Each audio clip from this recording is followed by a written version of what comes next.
if you've been asked to testify or you plan on testifying in public testimony later today, those look something like this. So please make sure you fill one of those out before you're called. Members, do you have any comments before we start today? Mr. Hunter? I'm waiting with bated breath for this. Okay. Anybody else? Okay. Looks like we're ready to proceed with our first panel of the day.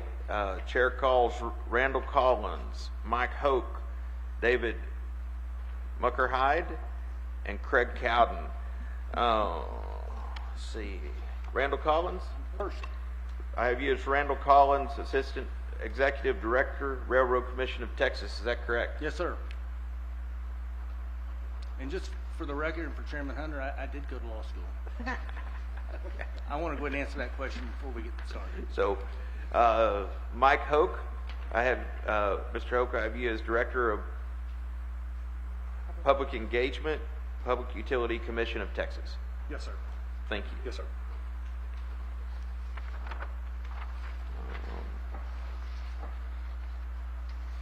David, wait. I have Craig Cowden representing Breezy Point Ranch. Is that correct? Yes, sir. That's correct. Thank you. I have David Muckerheide, Texas Department of Insurance. Yes, sir.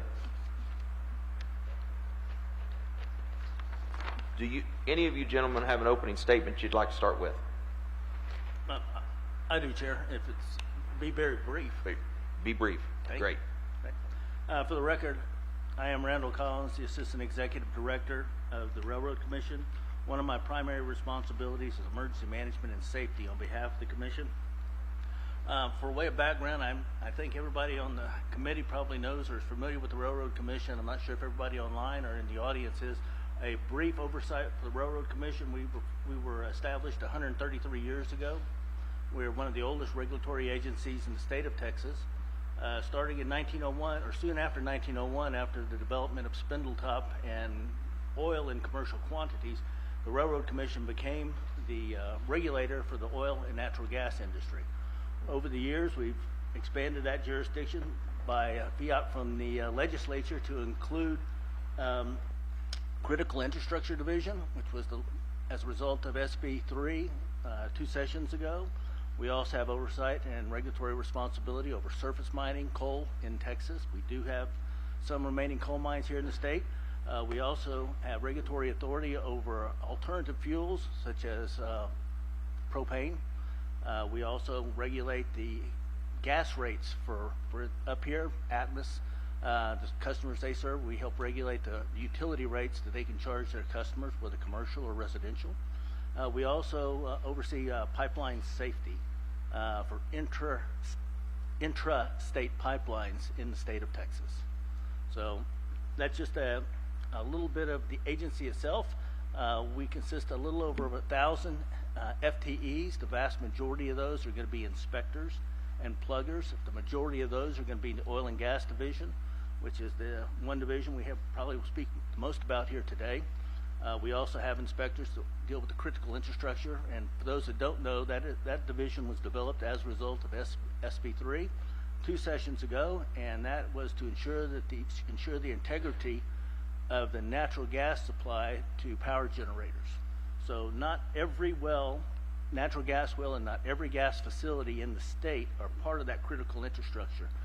They must weatherize if they are part of the critical infrastructure, and they produce a certain amount of gas, or they are involved in the transportation of that gas through the processing, compression, and delivery to the power generating facilities.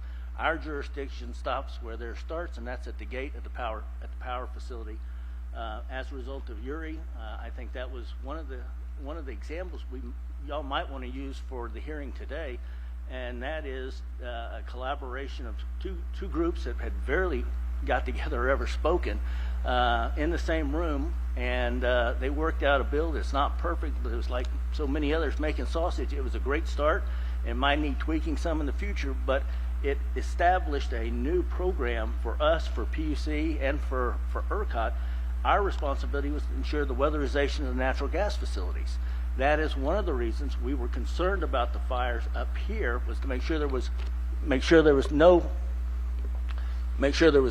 interruption to the natural gas supply. And unfortunately or fortunately, most of the wells impacted here were oil wells, and not too many of the wells and pipelines in this area are considered critical for the infrastructure of supplying natural gas to the electric facilities.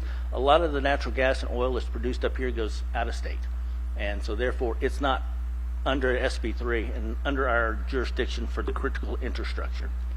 A little bit about the Railroad Commission and our responsibility or our activity during this last event, the wildfires. We primarily functioned as a dissemination of information to our regulated entities and their trade associations.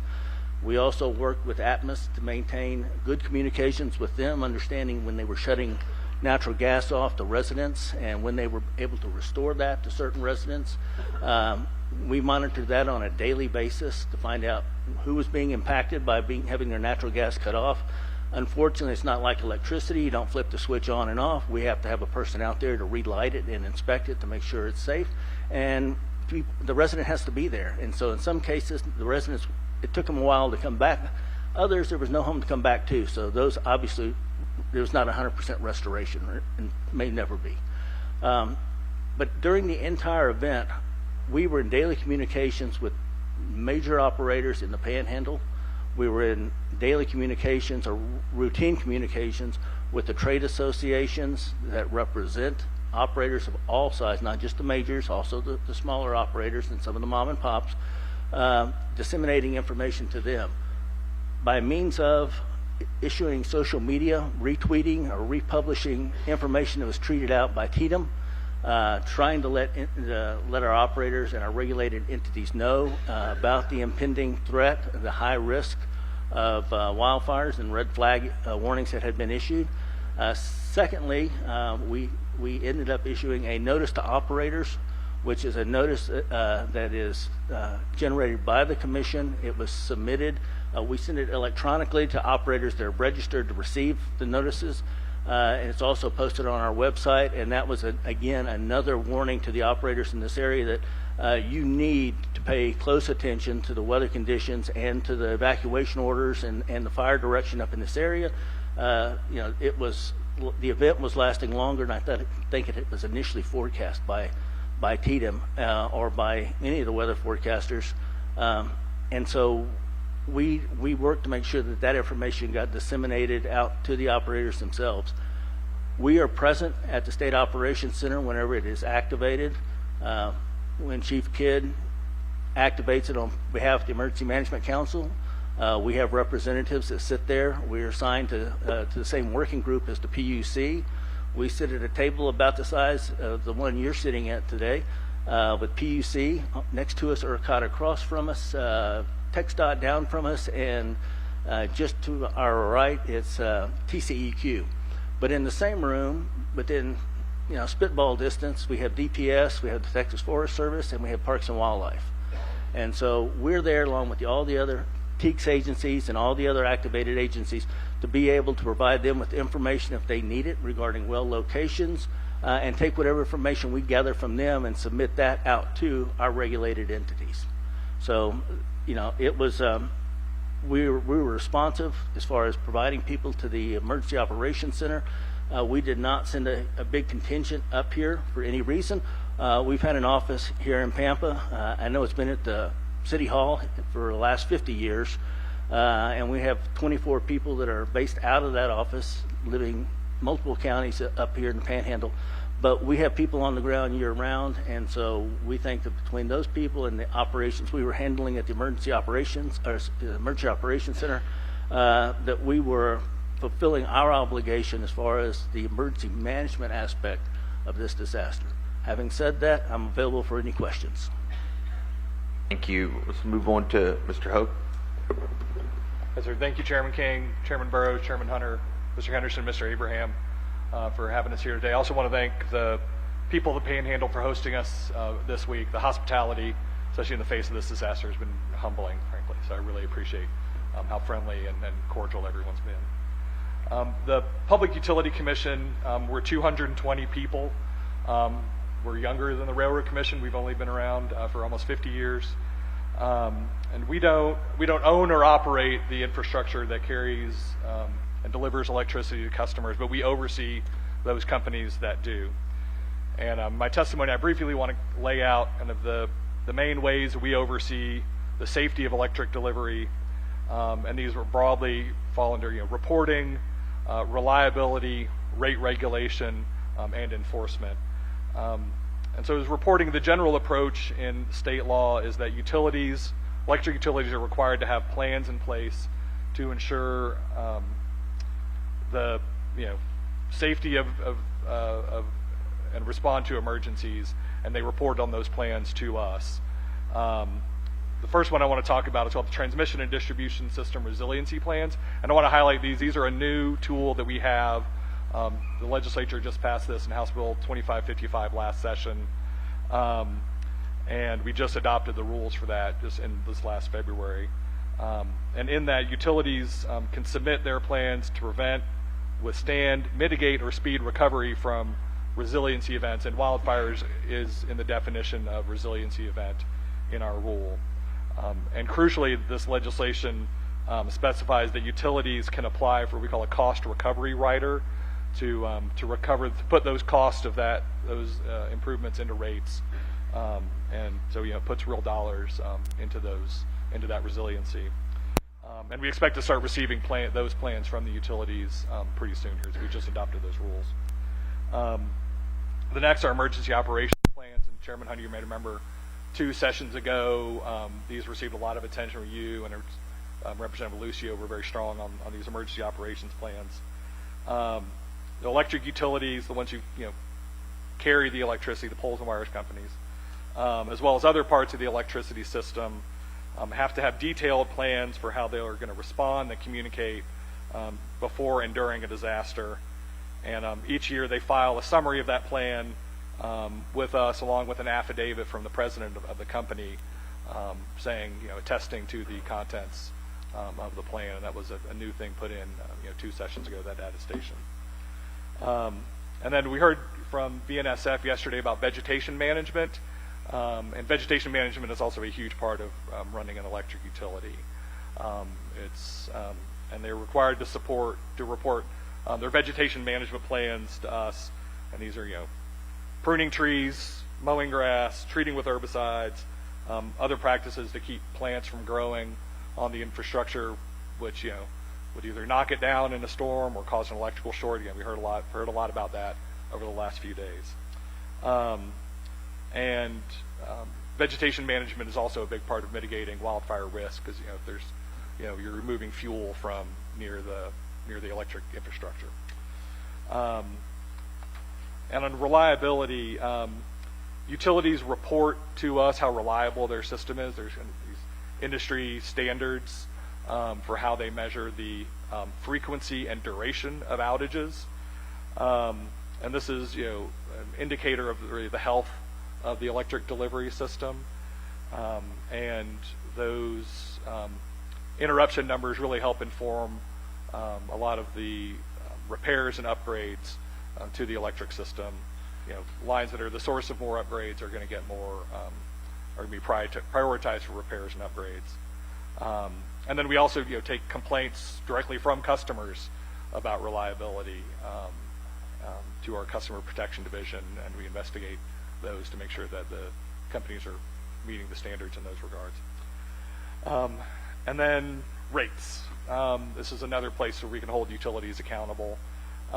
Utilities like Xcel have to ask the PUC for approval when they want to change rates.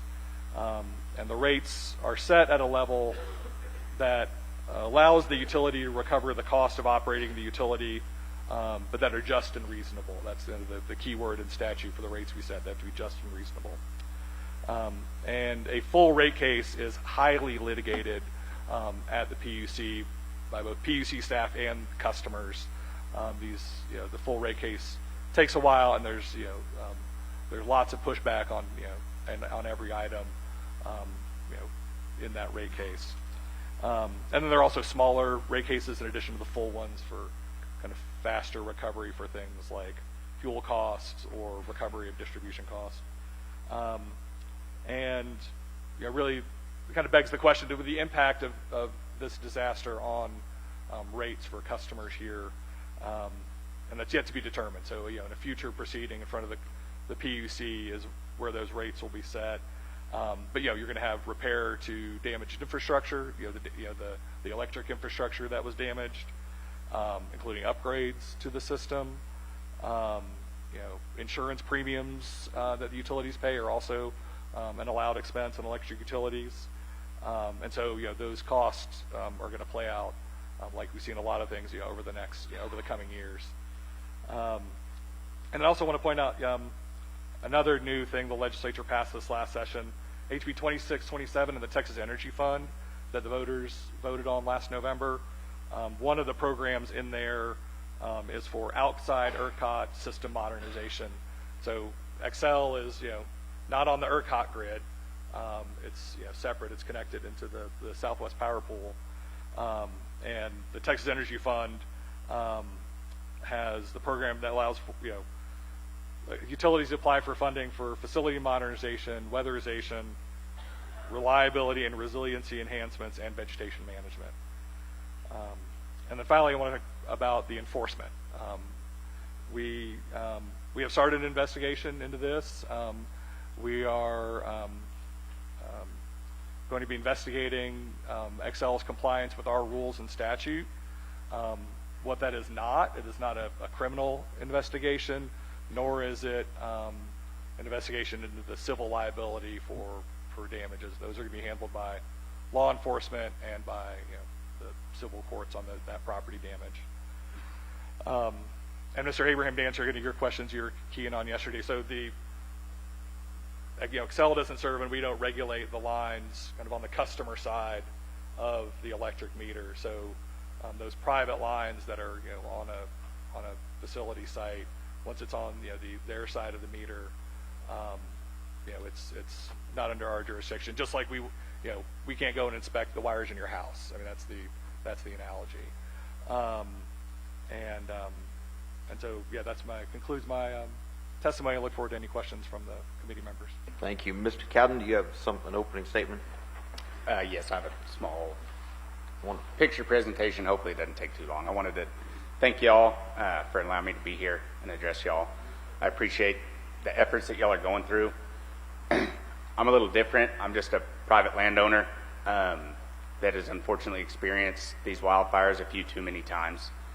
I feel underqualified to be up here based on the attire, so hopefully I can get through this and hopefully provide some good context for y'all. So I really appreciate everything y'all are doing.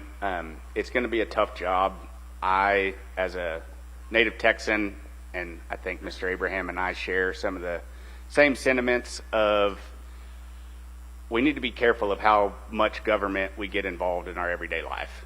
So this can be a double-edged sword, but I think that there's a lot of problems that have arisen from this wildfire situation. I think we can address a lot of them. But I also think that that we need to be careful that there aren't unintended consequences. So just a brief history. My family owns Breezy Point Ranch. It's me, 3 of my siblings, and my dad. We operate in Hutchinson County, Carson County, Roberts County, and Gray County here locally, not because of the size of our ranch, but just because where it's strategically located. We're right in the corner of those 4 counties. We also have a division over in Moore County. I guess I'll just start I hope I can do as good a job as Mr. Joe Leathers did yesterday. I thought he did an excellent presentation, very common sense. And it started back in 2006. I was still at Texas A&M. It was actually the weekend that my oldest brother got married. We got a call after his wedding that the ranch was on fire. So me and my dad, we scrambled, we came back. The ranch had burned up. We lost cattle. And that was kind of the start of where our story began with wildfire. It was a complete loss of our ranch. Cattle were lost. That one was in '06. Then we burned out in 2016 at the Crutch Fire, completely 100% loss.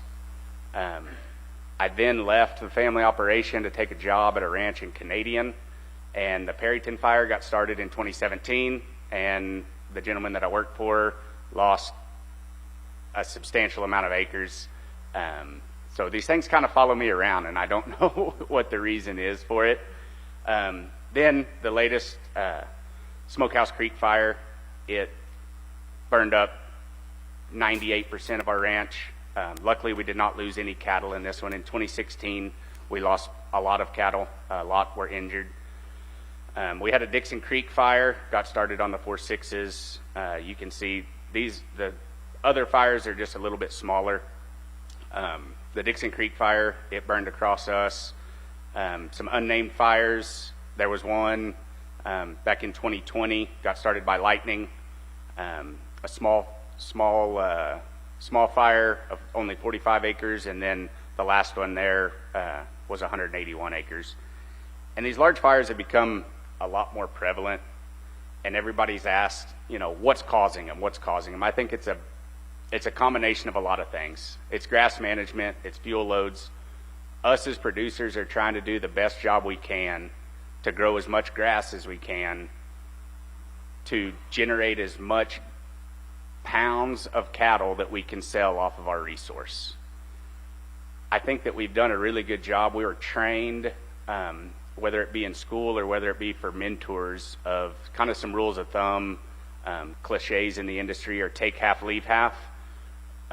Another thing is that I was taught is it's not the grass that you take, but the grass that you leave that allows you to grow more grass. And so we're sitting here operating, trying to do the best job we can from an ecological standpoint as well as a business standpoint to make money. And those fuel loads are higher than they have been in the past. The reason that I put the causation of these fires is not to single out any entity or anything like this. This is public information. This is just my experience of what has been causing these fires that have burned us up, okay, that I've been a part of.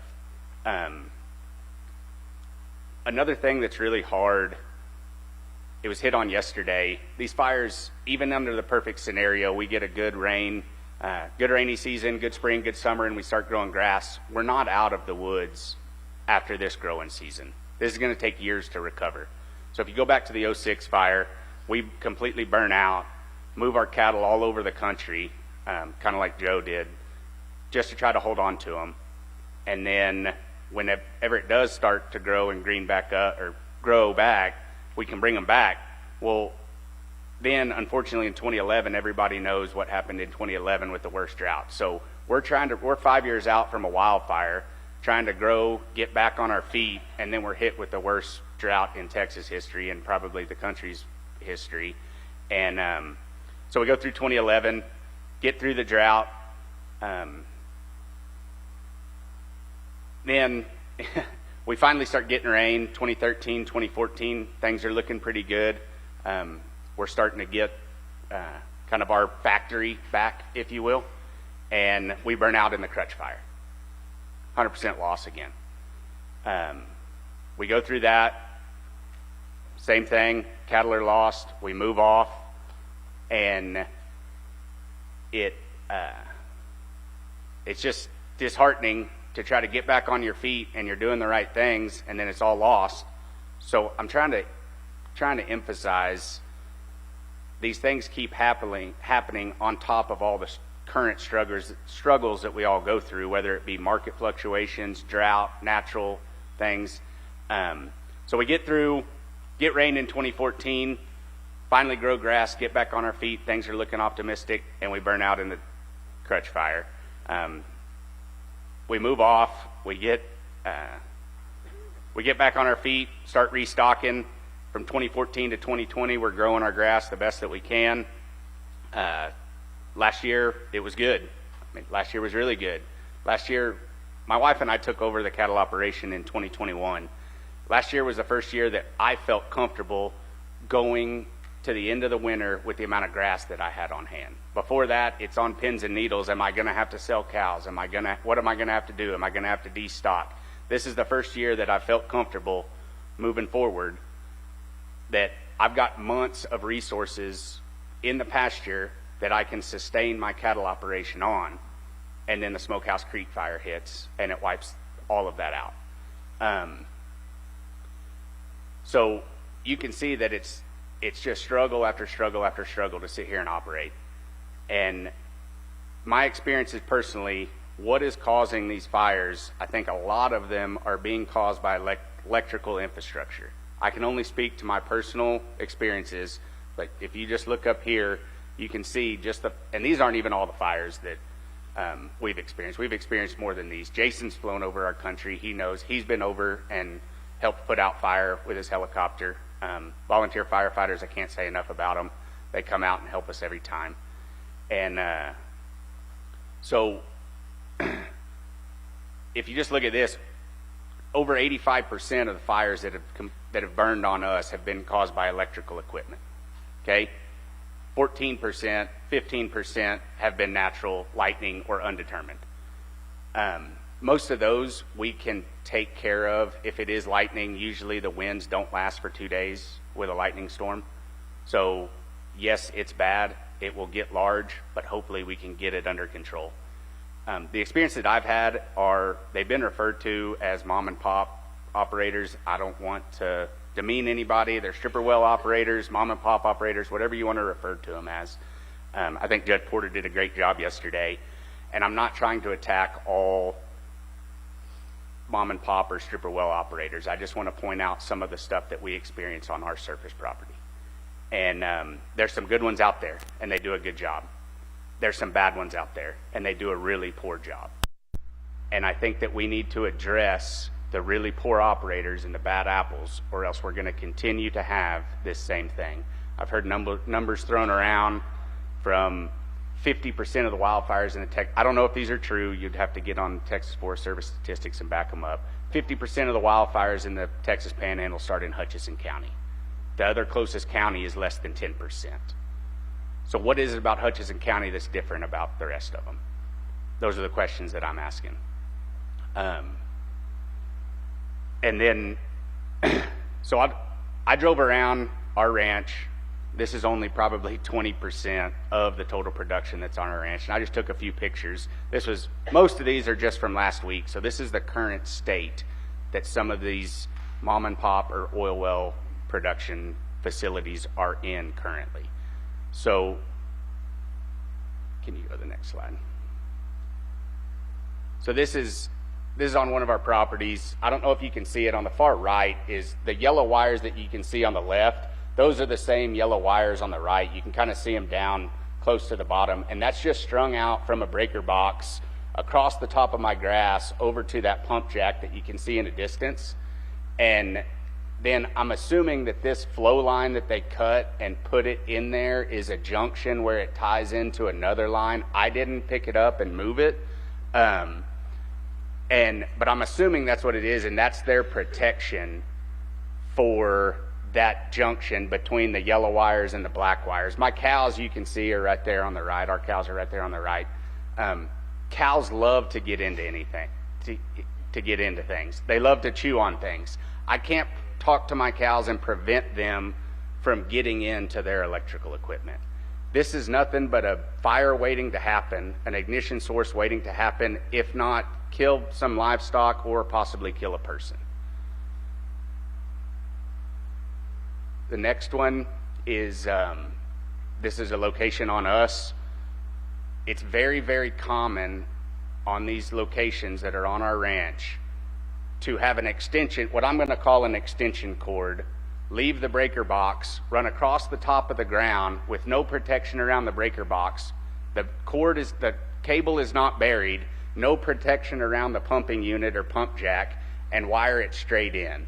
So that's an example of what this is. The top of the wire goes right across the skid that the pump jack is on. This is what appears to be second-hand or used equipment. There's no coating covering those electric wires, just a short waiting to happen.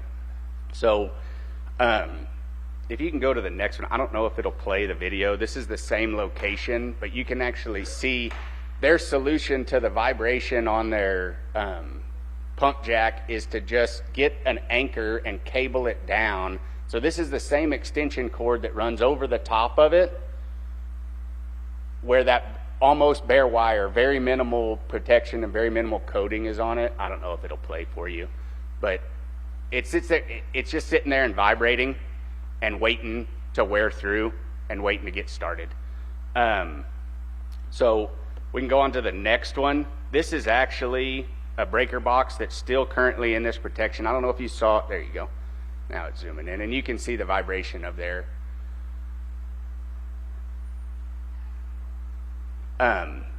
So I don't think that that's a real safe operating environment for anybody.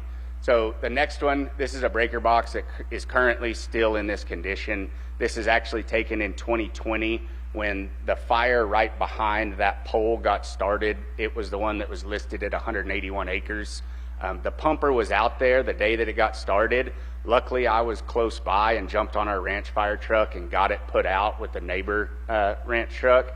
And it was small, but that facility is still in the exact same condition as that today.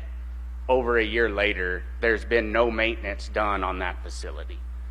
If you can see on the right, that's just below the breaker box. Those are all fuses that have blown within that breaker box that run the pump jack. I think, I'm not a master electrician, I'm not a licensed electrician, but I think I'm educated enough to know that it's not a fuse problem. You probably have a problem somewhere else that needs to be addressed. So, we can go to the next one. Again, breaker box, cord coming out of the bottom, door off, going over to the pump jack.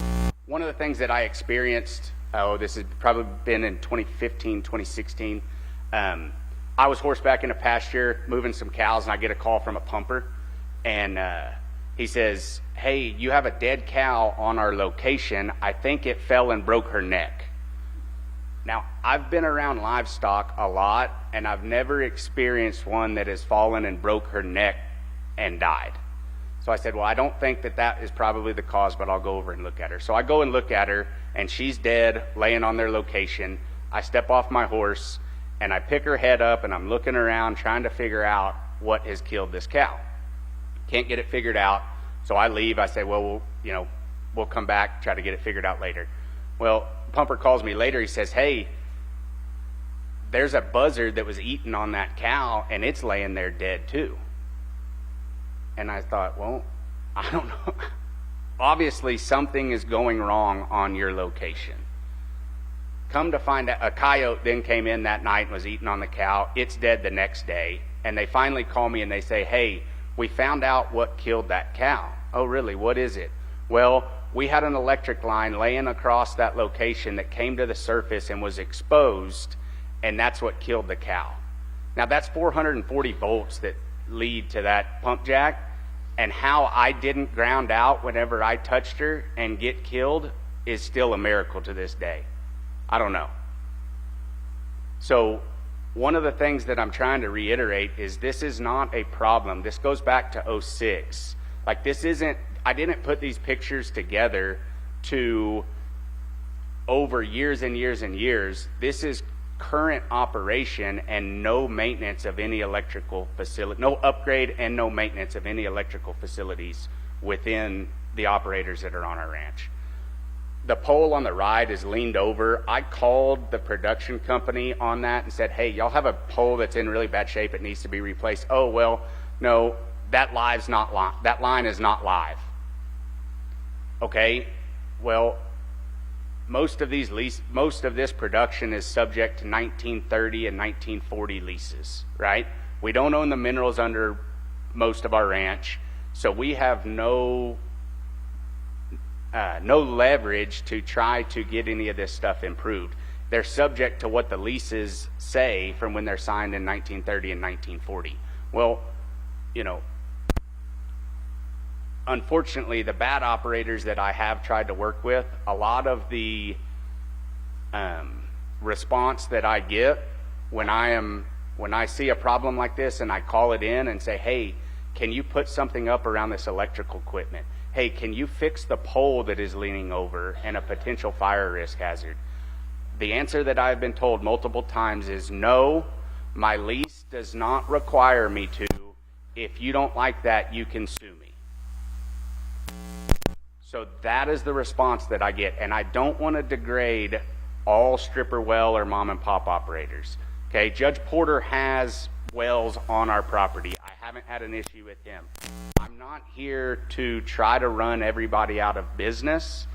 I'm here to say there's a problem in the stripper well locations with some of the operators that need to be addressed. I don't know what the standards and codes are for the oil field. I have been told there aren't any. We can go on to the next one. This is a different location, same story. Breaker box leaning over on the meter pole. These are the lines. You can tell that they're not in service, but if power gets thrown to those, that's just nothing but a fire waiting to happen. Or if a pole breaks over and lines happen to cross those lines, we're re-energized. So the next one, these are just down power lines across the ranch. The one on the left is hard to see. It looks like a guy wire, but it's actually supposed to go over to that other pole. Kind of the same story, and then on to the last one is just more neglect within these operations. So the question that I have is, are there standards and codes on these production facilities or on this electrical equipment within the oil field? The answer that I've been given is no, there's really not. I don't know if that's true. That's a question that I have for this committee to try to explore. The next question is, if there is, who is responsible for enforcing them? Because I don't know if they are getting the enforcement done, or is there any enforcement of any standards and codes? So my last point, just a little bit of Aggie research that I was able to do. I did find in the Texas Natural Resources Code, you can see it up here, under Chapter 91, it does say that standards for construction, operation, and maintenance of electrical power lines. An operation shall construct, operate, and maintain an electrical power line serving a site or other surface facility employed in operation incident to oil and gas development and production in accordance with the Natural Electric Code, published by the National Fire Protection Association, and adopt the Texas Commission, yada, yada, yada. So y'all can read it. I tried to find the National Electric Code that is published by, I'm not a member of this National Fire Protection Association. I may need to become a member so that I can figure out what the codes are. But I don't think that the pictures that I just showed would meet the National Electric Code. But I'm not an electrician.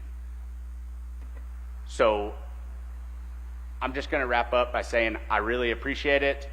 These are the issues and the situations that we have personally experienced. Hopefully we can get some answers. And like I said, it's the bad apples, the bad operators that need to be held accountable to try to fix this problem. So thank you. Thank you, Mr. Cowden. Mr. Muckerheide, I would like you to just hold tight for 1 minute.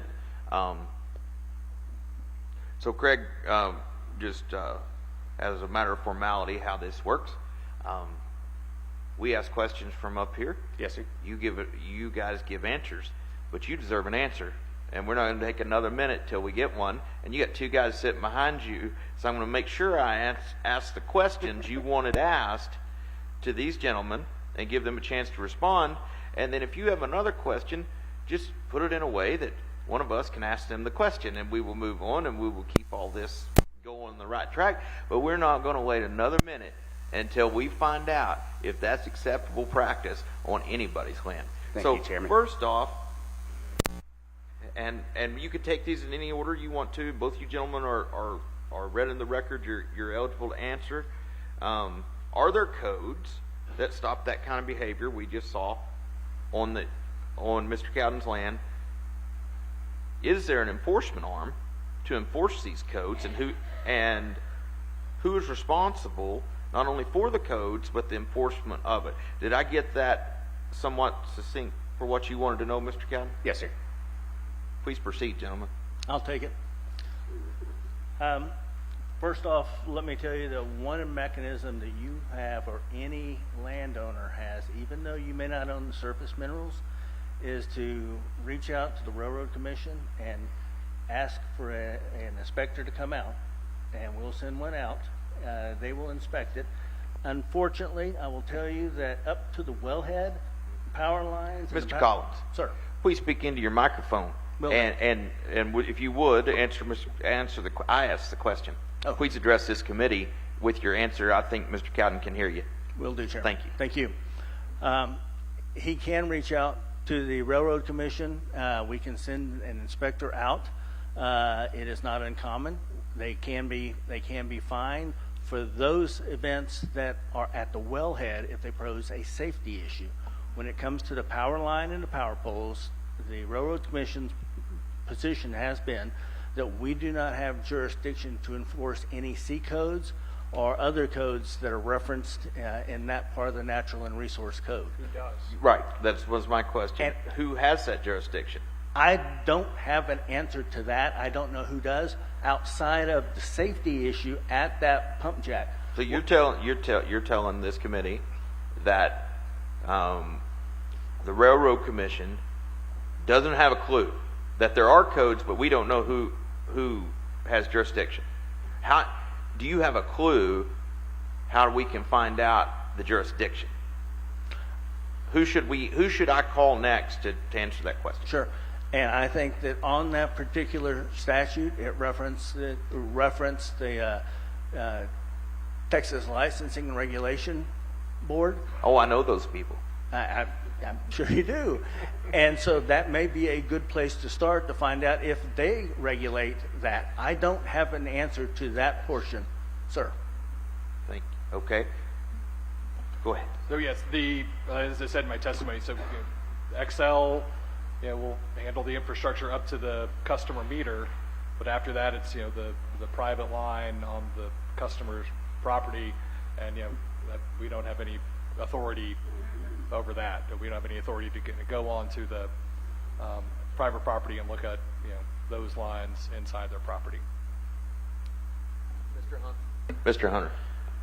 Well, I don't want the insurance guy to leave too far after this question. He's not leaving. But He's that's not why going anywhere. I just want to make sure our landowner doesn't let him leave.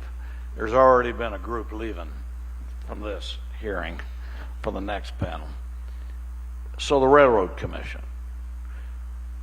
This gentleman, we've got the landowners, we're in West Texas.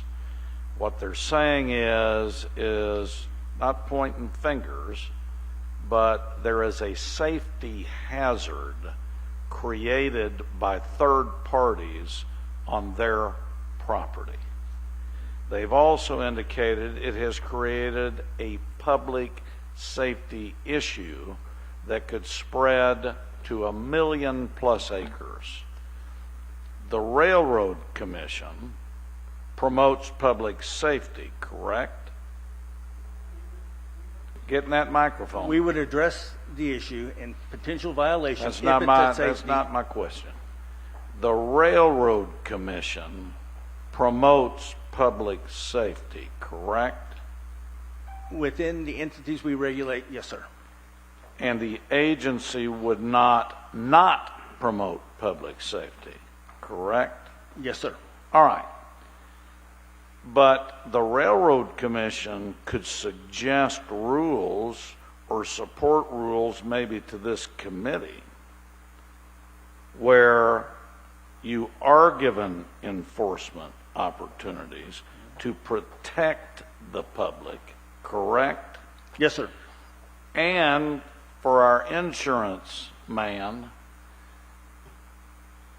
couldn't the Railroad Commission be questioning if any of these machines operated are under insurance, so a claim could be made if they're not maintained correctly? I don't have an answer to that. I think that, like you mentioned a moment ago, that legislation may be in the scope of addressing that issue. But if you promote public safety, and this gentleman has equipment that could spark a public safety concern, we should be promoting solutions so they can either stop the problem or get recovery for the damage. Correct? Yes, sir. And one of those we might want to look at, Chairman King, is should the Railroad Commission, the Department of Insurance, and I'll be asking some questions of our good friends Utilities here in a minute, might promote that there be some sort of insurance protection or insurance containment so that a landowner, if they're not regulated, there is no enforcement, has a private way of getting recompensed for maintenance issues. Because all you're doing, Mr. County, what you're really being saying, showing us photos saying this may cause another fire, and you don't need to be leading another fire effort since you've been one after the other. So let's take a look at that in our report. Mr. Burrows. I have some questions.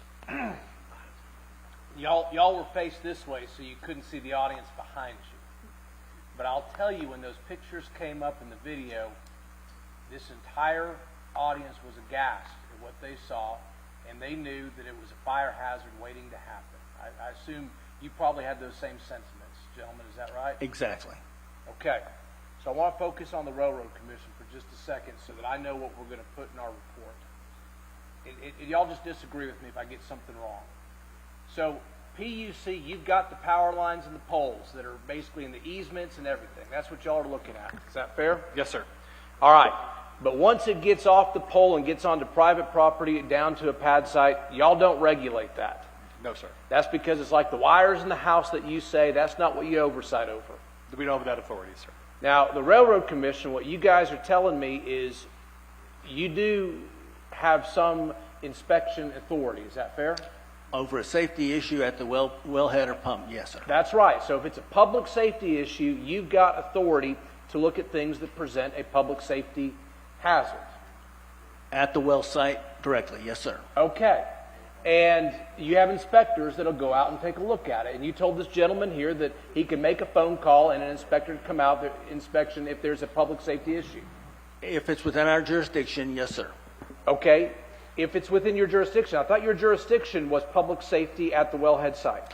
And I question whether what point is when it was at the pump jack, that was a safety issue, and that was at the wellhead. Okay. Once you get off of that, going back to that breaker box and the poles and the electricity, I don't think we have jurisdiction or authority to regulate that. All right, so we've got no man's land, right? I agree. So we've got a no man's land situation where we inspect the poles and we inspect the pump site, but everything in between is no man's land that nobody basically claims or inspects. To my knowledge, that is correct. So if he calls you and we got something right off the pad site that's got major, it's sparking even. I mean, everyone knows something's happening. That basically is not in your jurisdiction or not in your jurisdiction. Is that fair? Fair. Yes, sir. All right. Well, that's a problem, don't you think? That's a problem I think we can address working with the legislature and get it resolved. All right. So which one of y'all wants that authority? I will tell you up front, the people we hire are petroleum related, they're geologists. We don't have electricians on staff. All right, PUC, y'all got electricians on staff? So we don't have an inspection, arm. We're 220 folks at a Wasn't my building question. in Y'all Austin. have Yes. electricians on staff? We have electrical engineers. I think some of them are licensed electricians. All right, so but- the oil and gas guys say, hey, look, we don't have the electrical people. Y'all do. So I guess they're kind of saying maybe this is better served that you guys look at this. I mean, yeah, that would take a legislative change and a big change to the agency, but, those are conversations we're willing to have. Y'all have the with- electricians. Yes, sir. We have Okay. electrical engineers. All yes, right, sir. I'll pass it just 1 second, Mr. Chairman. I just want to make sure that, I understand if you guys do go out there and there is, these electric lines that run onto the pad site that, obviously have issues and things of that nature, what standards do you inspect it towards? I mean, you said it was a public safety issue. And what I'm really trying to figure out is we've got a statute up here that basically says it ought to be inspected, in my opinion, that it ought to be inspected to, NEC codes and things of that nature. Obviously, the legislature was with its intent, is the way I'm reading it, to inspect it to this. Y'all don't have electricians. You may not even pay the subscription service to get the most updated NEC code. But what standards do you inspect it to? Up until the well pad, we don't inspect it at all. At the well pad, though. If we've got electric lines on the well pad, what standards do y'all have that you inspect it to? Because NEC code changes constantly, we don't have anybody who has been, no background in that. We're looking at it purely as a public safety, and if it appears to be a public safety issue, we might be able to address it on the well site. But that's my question to you. What standards tell you this is a public safety issue and these are not? And I can't tell you, I'm not the inspector, but I can get an answer for you on that. Okay, who would you call to find out what standards the Railroad Commission inspects things to find out if it's a public safety issue or not? Dana McClendon is our trainer. Say that name again? Her name is Dana McClendon. Okay, and that's with the Railroad Commission? She is. She Okay, is our primary trainer who goes around to the district offices and trains our inspectors on what they should be inspecting out in the field and works to make sure that they are doing that. And what's being inspected by Pampa is the same thing that's being inspected and the same standards being held to in Midland and everywhere else. Fair enough. Thank you, sir. You're welcome. Okay, 1 second, Mr. Abraham. Mr. Collins, when we started this line of questioning, I believe you thought that perhaps the Department of Licensing and Regulation might have some jurisdiction in this? I don't know. I was simply regurgitating what was listed in that portion of the Natural Resource Code. Okay, well, let's find out. Cheryl, can we call TDLR and find out if they're responsible for this? We'd like that we'll get that information and we'll all find out. Thank you very much. Mr. Abraham. All right, so I want to start out by apologizing to the Railroad Commission for the rude behavior I've had against your employees, and I want to apologize for the future rude behavior I'll have again as a landowner.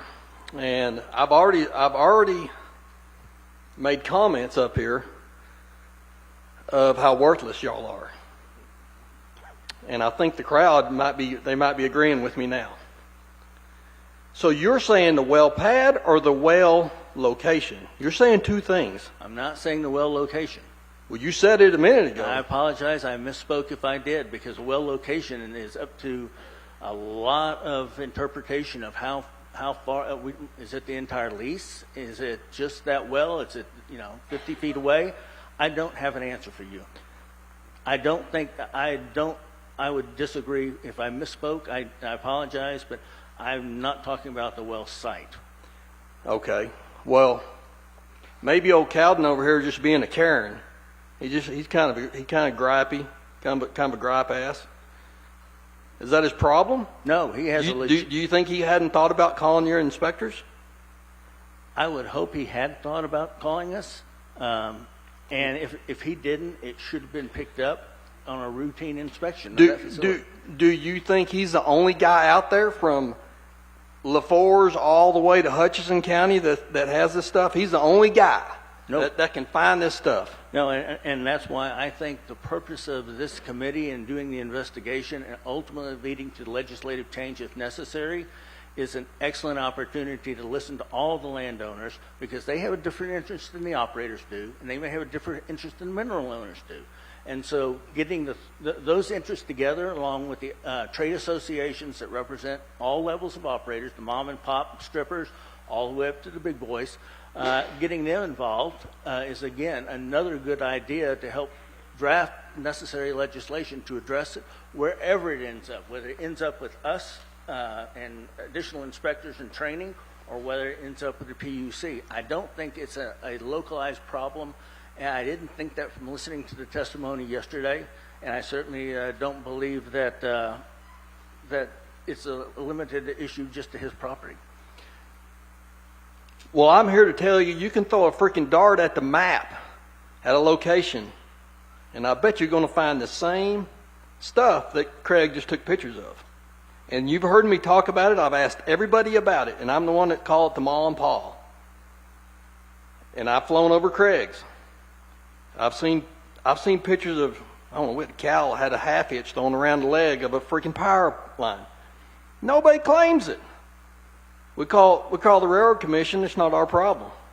And it hadn't been your problem for 124 years. Because that freaking pump jack's been there since the 20s. And it's never been your stinking problem. And at some point, it's no longer the location. We've narrowed it down to the well pad, and now it's fixing to be the hole, and then the next thing it's going to be, it'll be nothing. And this is the thing we get, that us landowners are trying to do something about, and the people that are in charge are saying, well, we can get legislation done. Well, hell, where you been the last 100 years is what I want to know. I will tell you that the problems that have been described yesterday and today, I had no prior notice of, and I truly believe that those are issues that need to be resolved. I don't know where the hell you been. I will tell you that I asked both my district director and my lead inspector if they were aware of any fires caused by electrical power lines related to a well pad or a well, just primarily the well pad pump jack, and their answer was no. They had not been made aware of it. And I know, for instance, the director has been here in the Pampa office a number of years, and he wasn't aware of it. And I can't give you an explanation of why he wasn't, but some of that should have been picked up. That part that was on the well pad itself and presented a potential fire hazard, safety issue, should have been addressed either through an inspection called by the owner of the property or by the commission in one of our routine inspections of that facility. There's no excuse for that, and that is on us to that extent. No, we don't regulate the power lines. We don't regulate the power poles off of that site, but that on the wellhead itself, the pump jack, that we do. Well, it sounds like to me you're splitting hairs. Whenever the power's leaving, when it's on the location. I mean, who regulates the pipelines? It depends on what the pipeline's purpose is and where it's coming and going from. So you do sometimes leave the well pad then? Pardon? If you do sometimes leave the well pad then? No, I'm talking about pipeline safety inspections. Those would be under a complete different division and completely different area of inspection and regulatory compliance. Well,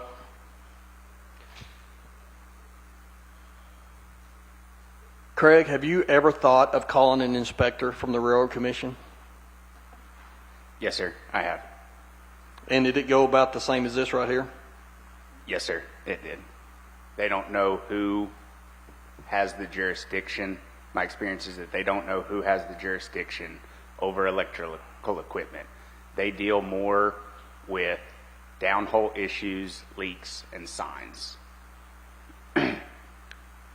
So, have you ever had Xcel hook up a submersible pump for you? yes, sir, we did it. Well, back to the fire situation, the fire that burned down Red Deer Creek in 2022 around my house. I was putting in an electric line to a submergible water well from a North Plains service line. Us as a ranch has decided that we will not put any overhead power lines because of the risk and the liability concerns that we have. We had the option from North Plains to install a line to that well location at a cheaper cost, and we took it upon ourselves to buy the product, buy the material. I ran the ditcher, buried the line, and took it to the water well location so that I could run my water well. I then put protection up around the breaker box on the pole so that my cows would not get into that breaker box and rub it and cause a concern. Then at the control box at the well location, I put panels up around that control box to ensure that my livestock or anybody else's livestock would not get around it and rub it down. So, yes, I have. And I know you've had a lot of, that's probably not the only one, but do they not provide you with specs they expect from you before they hook you up? Like, as in, you have to have a pole, your pole's got to be this deep in the ground, it's got to be this tall. Yes, but my experience from that point, there's been no inspector per se come out to inspect the line that I put in. Yeah. Well, I mean, I was kind of getting back to the PCU deal. It's like, you know, he's saying you don't go into the house. Well, they actually do. They don't just hook up anybody. When you go in to get a water well hooked up, they've got a standard, and you might want to answer to this. They send you a spec sheet of what they expect of your side of the power before they hook you up. Yes, sir. And when they connect new service, there's going to be standards for that, how that connection is made to their equipment and to their meter. Really, that interface between the meter and the customer's property, in a large part to make sure that it doesn't damage their equipment or damage equipment down the road or pose a risk to any of the utility workers on the on Xcel side of the pole. So they're going to look right just at that interface to make sure that it's safe to connect and safe to energize right there. And as you go down after that point, that's where the what do you think of that, Craig? So I want to touch on a little bit that he presented earlier in the resiliency that they're trying to implement in our electrical infrastructure. I think it's very good. I think the legislature did a good job of doing that, and I appreciate it. My question would be, why is there, if there's a code and a plan to make the infrastructure more resilient, why is it on this side of the meter and not on the other side of the meter? Where does that line stop in improving the resiliency of our electrical infrastructure? Well, that's kind of where I'm getting at. If you hook up if I call them today and I say I want my submersible hooked up or I want my house hooked up, they've got a set of standards that they go by before they hook me up. And if it doesn't match those standards, they're not going to run electricity to me and hook my meter up. Am I right? Yes, sir. So, but now if I'm Ma and Pa oil field and my power lines are laying on the ground, we get a pass. We'll hook you up. We don't care. That's what I'm seeing. So from what I've seen in these pictures and kind of the discussion over the last few days, it's as you're going into the facility, kind of after that meter point, that these problems are arising, and we simply don't have the authority to go past that point, or the utility. That's where the utility stops their service, and so going further onto the site is just something simply we don't have the ability to do.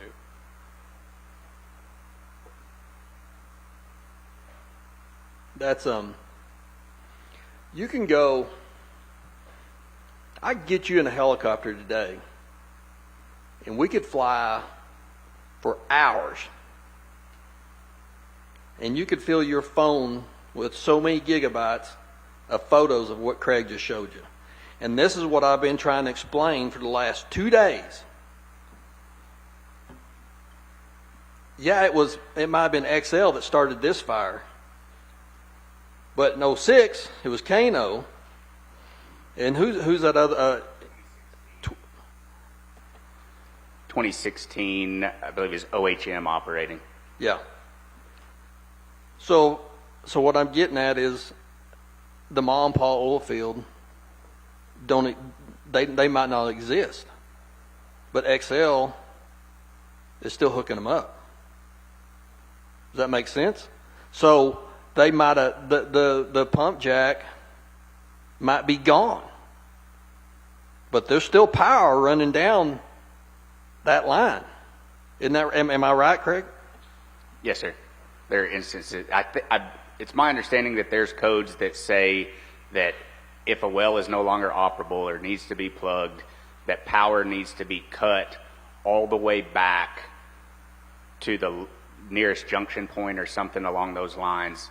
But we experienced that in the Crutch fire, where they thought that the power had not been cut far enough back. A surge came down the line, blew an arrestor, and that's what caused that fire. So yes.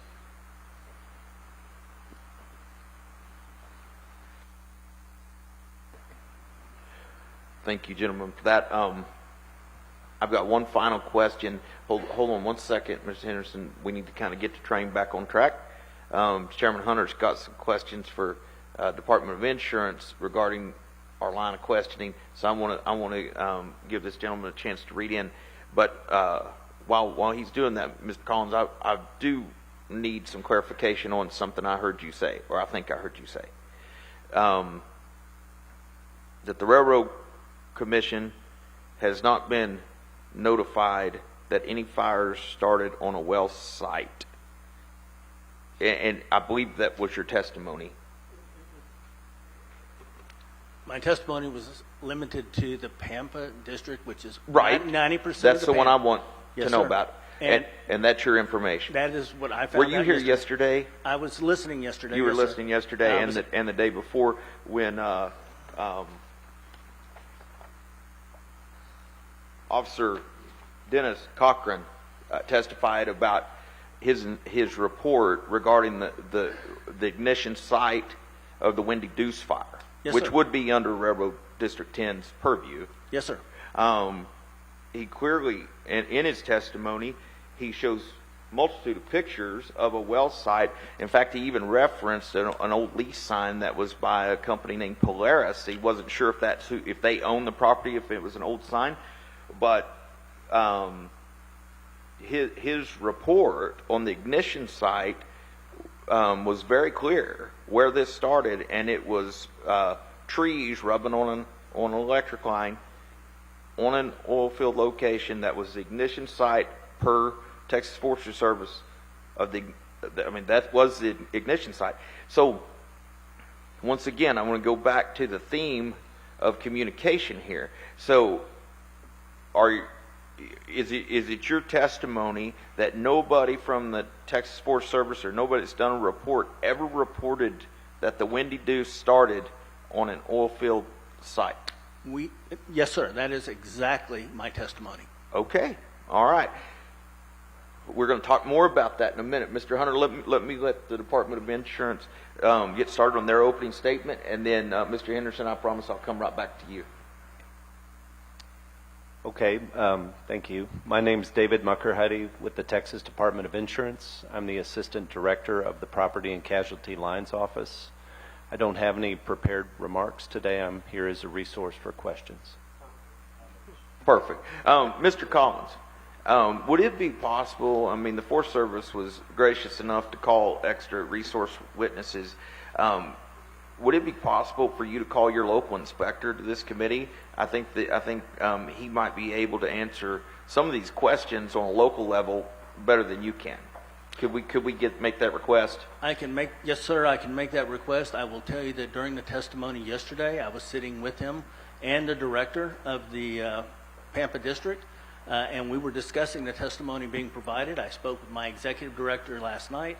To date, neither the executive director nor I have seen any report and have been provided no information regarding the initial source of that Windy Deuce fire. And that's fair, but we have other questions about the inspection process and what goes on at the field level.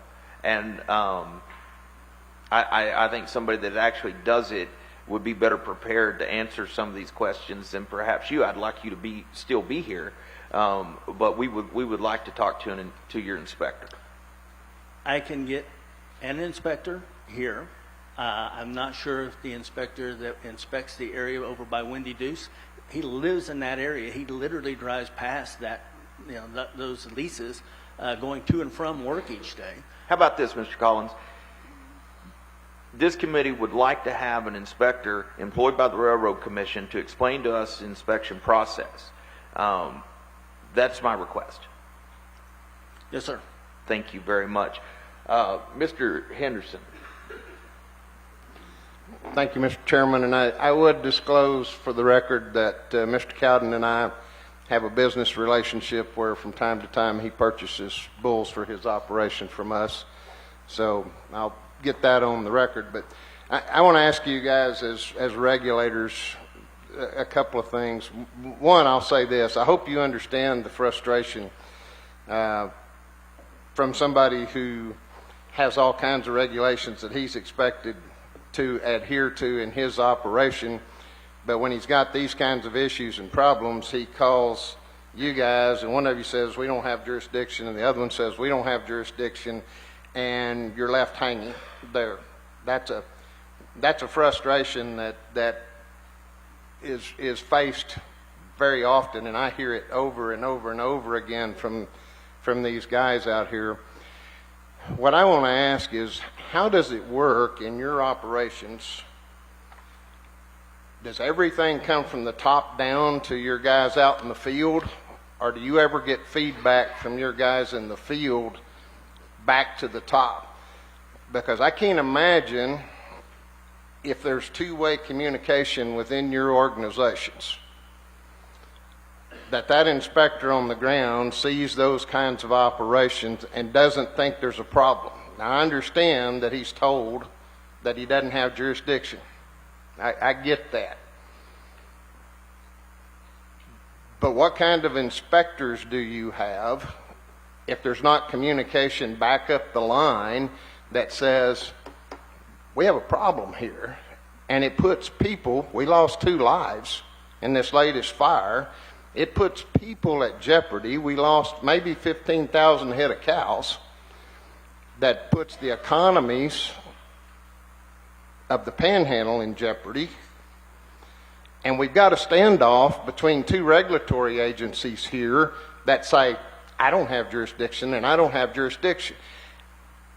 You know, that doesn't bring those people back, and it doesn't bring those cattle back, and it doesn't solve any of those kinds of problems. So how does that communication within your organization work? And a second question of that is, when there's those kinds of situations, I know you guys have folks that talk to these guys all the time about state law and things that need to go through that. How does that process work, where if there's a problem with jurisdiction, how do you take that then to the legislature and say, we got something here we need to fix?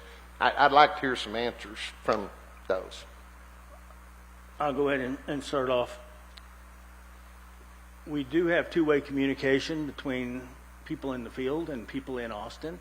My executive director and the director of oil and gas already had a pre-planned trip up here for the 15th to actually meet with the district office and meet with the inspectors and talk to them about ensuring that the inspections they're performing are uniform between this district office and the others. I would expect in an open dialogue, if those inspectors saw an issue out there, that would be the time and the place to bring it up. I can also tell you that when we do training, we call it boots on the ground.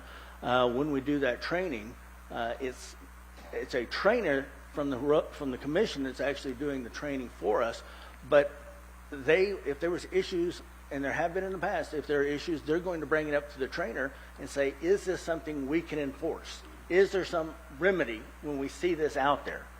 And so to say that the issue has never been raised by one of our inspectors, I can't say that. I can tell you that, up to this point, we were not familiar or aware of the number of fires and the issues that have been occurring up here for obviously a number of years. And again, I think that there is an issue. And how does the Railroad Commission work with the legislators?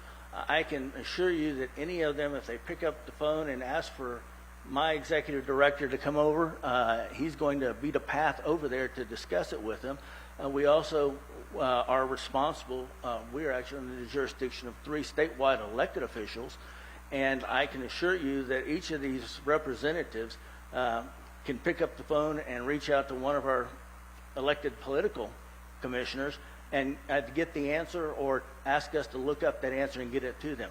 As a rule, state agencies are not in support of or opposed to any legislation in particular. We act as a resource, a technical reference, a resource reference, and we'll provide any answers to any questions they have. We'll give them our opinion with regards to some of the issues, but as far as the legislation itself, we don't get involved in supporting or opposing the legislation.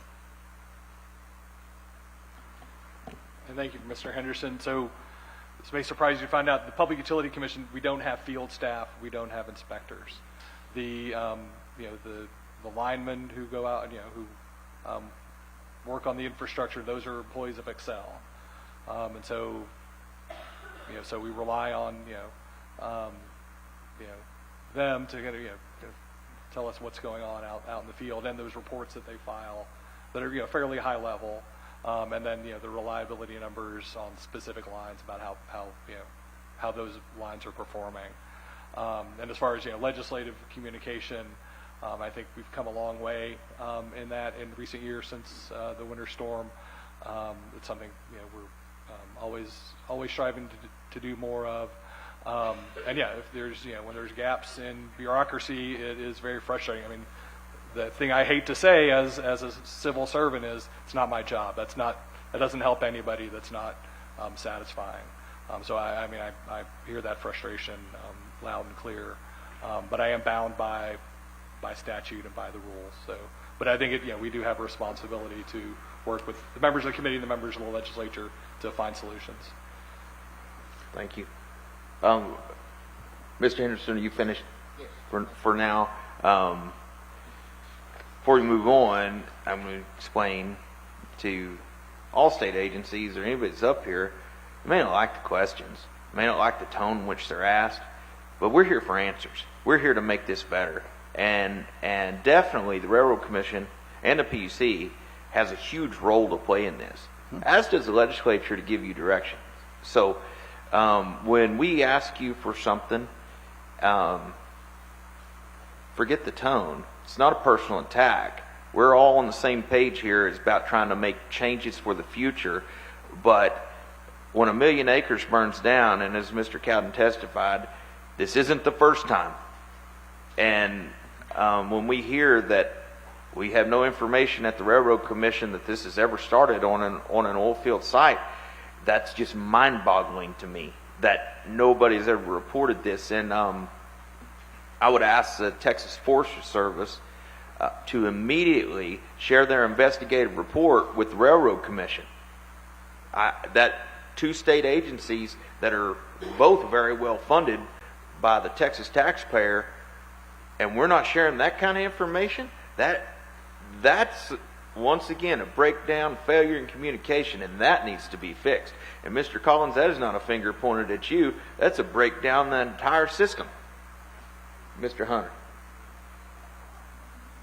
Your testimony reminds me of that Cool Hand Luke movie. It's been a failure to communicate. I'm going to make a statement. And many of you don't know me. I've been in since 1989. I'm one of the biggest critics of the Public Utility. I keep reminding them their name is Public Utility Commission. not utility commission. I'm also a huge critic of the Texas Department of Insurance. So I want to, as you disclosed, I want to disclose that. I have been through hurricanes, recently Harvey. I have been through the snow cane, which you all know as Uri. And now I'm involved with wildfires. And the after effect is similar. And I want these people to know, because what I'm about to ask you, they're going to get impacted like I've seen. For all those of you listening, you know, I'm one of the young members. Me and Warren Chisholm came in, if that helps you. PUC, I've been through hurricane. I hardly ever saw them. I want to share my members up here concern and yours. So I started making noise. And sometimes I'm a solo act. Mr. Cowden, I want you to know, even to this day, I don't get good responses from some of the agencies. That's why I like to come to these hearings along with Chairman King and Burrows and question. Now, let me make sure the public knows how you all operate. So, David, your agency is run by an appointed person, correct? Yes, sir. Mike, your agency is run by now 5 commissioners, which used to be 3 until recently, correct? Correct. And then Randall Railroad Commission are 3 elected commissioners. Statewide elected officials, yes, sir. All right. Now, let's talk about insurance. What I've learned coming up here is fires are common, unfortunately. Million Acres is not.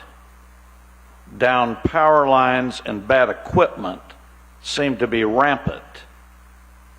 Now, the Texas Department of Insurance requires insurance companies to have a financial responsibility standard, correct? Yes, they have financial reserving standards. And that is to do business in the state of Texas, correct? Yes, admitted companies, yes.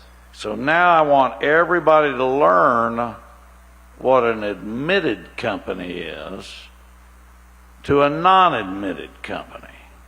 So Texas Department of Insurance only regulates regulated companies in Texas, correct? Yes, in the sense that the ordinary insurance regulations are typically only going to apply to admitted companies. There are some regulations that would apply to like a surplus lines insurer, including some financial standards, but not to the same degree, not remotely. Are you a lawyer?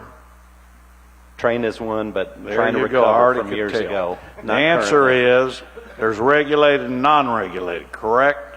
Yes, sir. And most of what you deal with, you don't deal with the unregulated, correct? Correct, largely not. And that old word, Lloyd's companies. You don't have a lot of control on surplus lines, Lloyd's companies, do you? Well, there are 2 kinds of Lloyd's companies. There's a State Farm Lloyd's company that you regulate, correct? Right. There are something called a Texas Lloyd's insurer, which is an admitted company that's licensed. I know you're going through the details. What they want to know is there's a bunch of Lloyd's companies that sell them policies that you don't regulate, correct?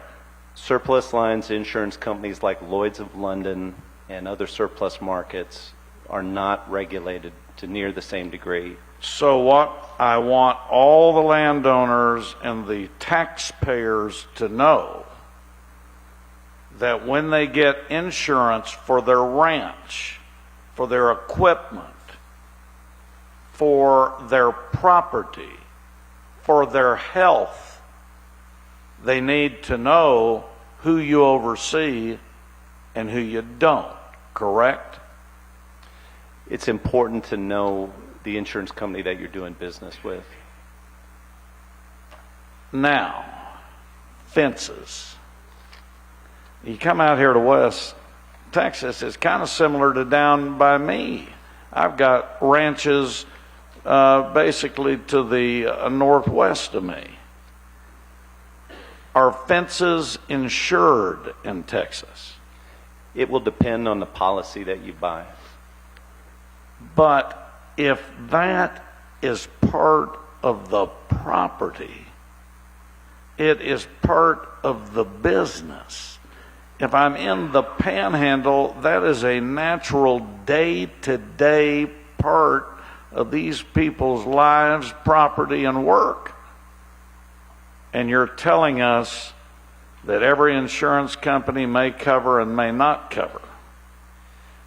Companies that file their forms with us, and certainly the ones that don't have to file with us, they've got very broad latitude to set up the policies. That's not my question. My question is, some cover it and some don't, correct? Some cover and some don't, depending on the policy that you buy. Now, insurance department can set standards. Why can they set regional standards for insurance companies to do business in this state where fencing should be covered? That's a legal question. I'm not comfortable. Well, you trying told to me you're answer. part lawyer. Recovering. I haven't practiced in a while. So, whether it's legal or not, I want you to go get the answer to that and get that to Chairman King for this committee. Because to me, it's ridiculous not to provide coverage for fencing.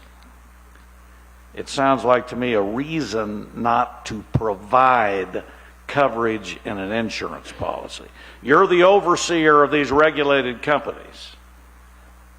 And we need to look at criteria from the Department of Insurance to do what's right in the state of Texas. So I want you to check that out from the lawyer. Now, I kind of got a history with the Texas Department of Insurance on coverage. There is a trend in the nation, isn't it correct? And I want everybody to be aware of this, to sell insurance that doesn't cover wildfire, wind, hail, or any type of fire. Isn't that correct? I can only speak to the policy forms that we see and approve. Those policy forms, I'm not asking you that. You're in the business of insurance. You haven't read some newspaper articles and heard things across the nation about what's being cut out on insurance policies? I have read articles. And you know that some states have started doing that. I'm less familiar with other states. I know in Texas we have not allowed I'm not companies. talking about Texas. We're going to get there. The bottom line is there's a trend. I want everybody to know about this. What that insurance policy is worthless. What is it covering? Nothing. Now, we have a lot of people in here who have sustained damage, will sustain damage. And this is my concern. Are their rates going to go up? An individual's rates will not go up from admitted companies because of a natural claim, natural event like a fire. If they're covered. Correct, if they're covered. So I want to make sure I heard this, because Panhandle, make sure you print this in the record. You're telling me that they make a claim and they go to the insurance companies, they can be assured that when that policy renews, there's not going to be a rate hike. They will not individually face an additional premium because of a natural disaster type of claim. Let's make sure we've gone through your hybrid legal comment. So, the gentleman sitting next to you makes a claim. Some sort of payment is made. It's a regulated company under your jurisdiction. You're telling him while you're standing right there by him that when that policy renews, he doesn't have to worry about a premium hike. I would not tell him that, because if the company increases their rates for their policies as a group, then he could face higher rates. Well, that's what I just asked you. So he is probably going to get a rate hike. Have you ever seen them go down? I haven't. Have you ever seen them go down about rates after a catastrophe? In my time for property insurance, I'm not familiar with companies lowering their rates. You better believe. Come stand by me down by the ocean. So, he makes a claim. Everybody in this room makes a claim, property casualty. Let's just be realistic.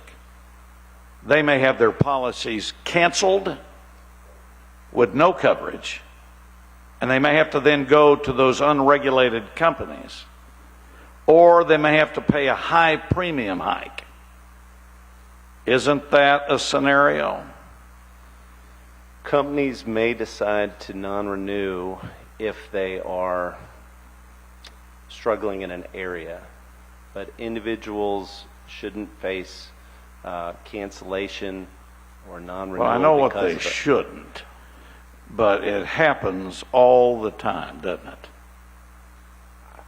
Again, I'm not familiar with companies canceling an individual, non-renewing an individual because of a natural disaster claim. There are protections. Now, other companies coming behind that person or behind that first company, if you need to go somewhere else, they'll take that claims history into account. Well, are you familiar with my area of the state?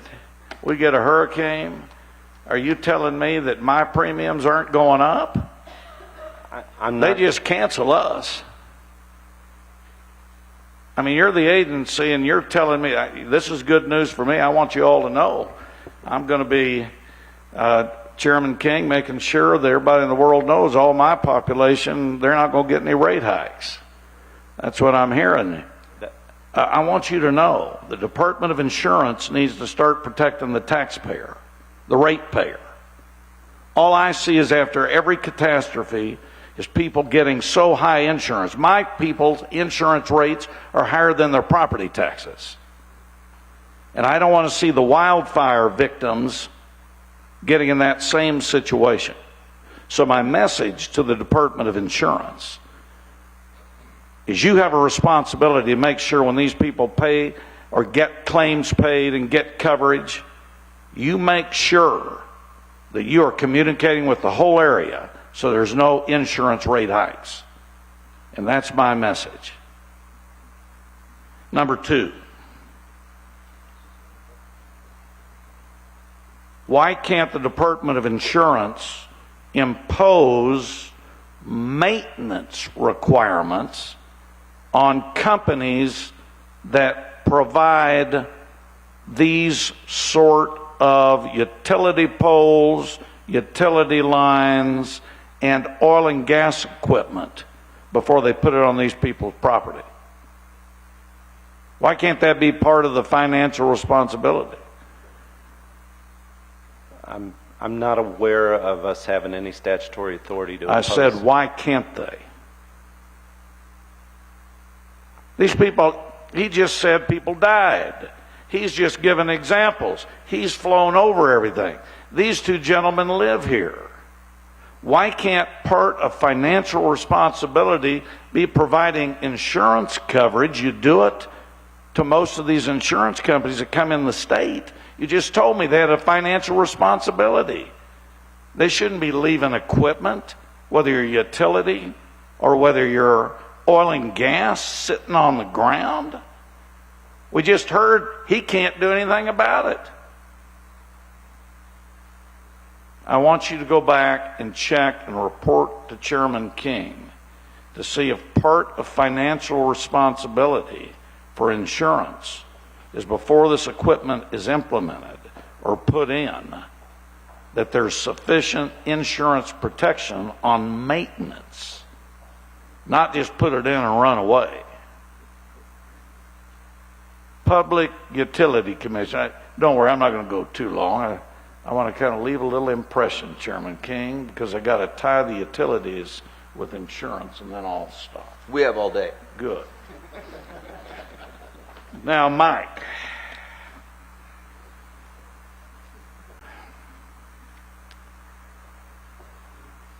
I want you to tell this group what you told me.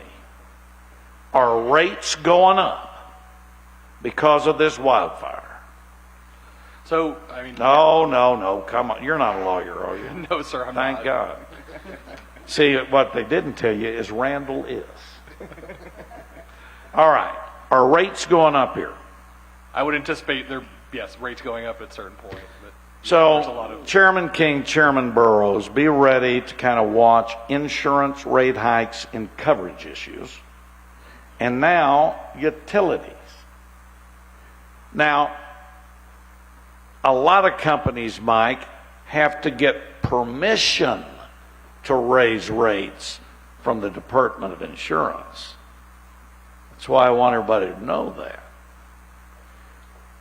Do they have to get permission to you to raise rates? Yes. All right. Now, Mike, one of my biggest concerns, I want everybody in here to check your utility bills. On the utility bill, I get an electric charge. It says electricity charge, correct? Yes, You're sir. familiar with that. Yes, sir. But I want these folks to know that since old Uri and since old Harvey happened, I've been getting another charge. Delivery charge. This isn't a pizza service. What's the delivery? It's not even explained on the bill. It started out at $10. It's now almost the same price as the electric charge. Am I correct? Yes, delivery charges have increased. One rule we could implement from this committee is to explain to the public why you're raising rates, and if you put that charge, it has to be explained. If he gets a bill for an electric, that's what he thinks he's paying. But if underneath it, the same charge for delivery, and it's not explained, he doesn't know what it is. So I wanted you to be clear, and you have, that they can expect rate hikes. Like Department of Insurance, do the utilities have to come to you to raise their rates? Yes, sir. So everything you've heard, and you've been here all 3 days, let's not go to rate hikes. These people need a time period to heal. I've seen it. I've been through it. And my point on this committee is to make sure they don't suffer like other taxpayers have in this state. Now, registered burn managers, David, they're apparently having to quit because they can't get insurance. So we got a system that Jason, my friend here, Mr. Cowden, got all this equipment all over their property, causing problems. They try to do the right thing, get somebody to get out there that's registered, and they don't have any insurance. These people have to stop. These people are losing both directions. They can't even get help because everybody's quitting. And then he told me that he's getting insurance from some group out of Illinois that's a Lloyd's company. Do you know about any Illinois Lloyd's companies? No, Riggins or something like that. I'm not familiar with that one. Let's, if you could, we'll try to get you some information to find out if they're a regulated or unregulated company. But part of the Department of Insurance responsibility for public safety should be able to provide these services rather than run them out of the area. I'd like you to look into that. Yes, sir. And I do want to clarify something in our conversation earlier. When it does come to individual rate increases, I know that is the case in terms of those protection for like homeowners policies and things like that. When it comes to a commercial operation or farm ranch, I'm less sure. I'll need to get clear on that. We want clarity all over the place. All I'm going to be doing is saying no rate hikes on either side. Now, Mike, and this will be my last area so everybody else can visit with you.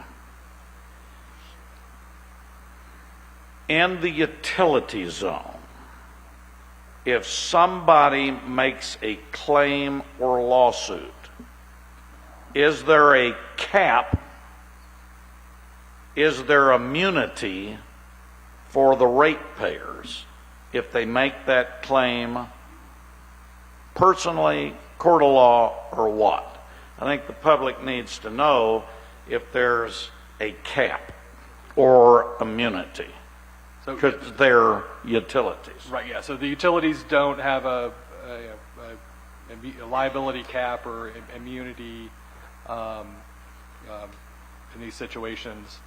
Yeah, they do have insurance that will pay for some of these claims. And, if they go over, if their insurance policy has its own cap, then, that'll be discussed in a future rate case if that extra is going to be paid by ratepayers. But yeah, there's no liability cap in All right, I just want everybody to hear that because there are certain governmental entities that do have caps and do have immunity. And so you're telling everybody here that does not apply. No, sir. Now, I appreciate you all being here. But the one theme I'm going to add to my repertoire is no rates, no rate hike from utilities to insurance. The taxpayers and the ratepayers up here don't need to get out of a catastrophe and then can't afford to be protected. And I don't want that. That is not Texas. And so I'll be visiting with you throughout the years, and I'm going to look forward to you all doing what's right for the consumer. Remember, you're the public utility commission, and you're the Texas Department of Insurance. All right, gentlemen? The answer is yes. Thank you. Well, and yes. All you have to do is say yes. We will do our job. Oh man, you got that lawyer vein. You tell us you're not licensed. I bet you there's a sneaky one. What about you, Mike? Yes. There you go. The insurance probably won't give me Legislator of the Year, but that's okay. Mr. Abraham. All right, so I'm going to go to the insurance, David. So I had some of the people around Canadian, a couple of them come to me and wanted me to ask you this. So they were trying to save their house, use a blade, road graders to cut fire breaks around their house, and somehow that canceled their insurance by trying to protect their own house. How does that work? Is that true, or are they just making that up? I'm not familiar with that situation. Yeah, that confuses me too. Well, most policies have a provision that would require you to try to take efforts to protect your property. So saying, yeah, I would say if you didn't try, it'd be the other way maybe. So you're not aware of that. Certainly, once there's been a loss, or there's a fire, yeah, you're going to try to try to stop it. That's typically what'll be in a policy. But again, these policies they're written by different companies. I don't know that there is a standard approach out there really. Yeah, So it could be, they say, well, we cut a fire break. They probably thought maybe insurance people, they're pretty smart. They probably thought you set a fire. You know, I've had the insurance people call me and let me know that my cattle guards wasn't getting paid minimum wage. Yeah, that's a strange situation. I do know we had staff up here in the resource centers, at least 3 times in the last month, helping people out, and generally the reports we got back were pretty positive in terms of company responsiveness, and the ones that were insured, many of them were already getting checks cut, and so that was good to hear. Okay. All right, Craig, I'm moving to you now. All right, so this is a probably simple question, but I just want you to say it. So, I'm not a lawyer. you know, No, sir. you're a lot of things, though. I know, and I know you too much. You need to move away from me. They keep bringing the fire to me. So, the wind. I was born across the street here about 55 years ago, and I'd be willing to bet you $1,000 the wind was blowing like hell when I was born. And I'm pretty sure it blew like hell in the 70s, and we didn't have any of these fires, did we? Blew like hell in the 80s, blew like hell in the 90s. The wind blows here. It's always blown here. It's going to blow like hell probably tomorrow too, and the next day. So what's changed, Craig, over the few years? Why starting in 2006 have we started seeing all these big fires? What do you think has changed over the last 50, 60 years? A lack of maintenance on electrical equipment. Exactly. Now, so you talked about it takes a while for the country to recover. It doesn't recover. You don't have enough fuel in 2 or 3 or 4 years. Sometimes it takes, 7, 8 years to recover? To have enough fuel to have a good fire, right? You Yes, agree? sir. Yes, sir. And we're burning in the same country over and over.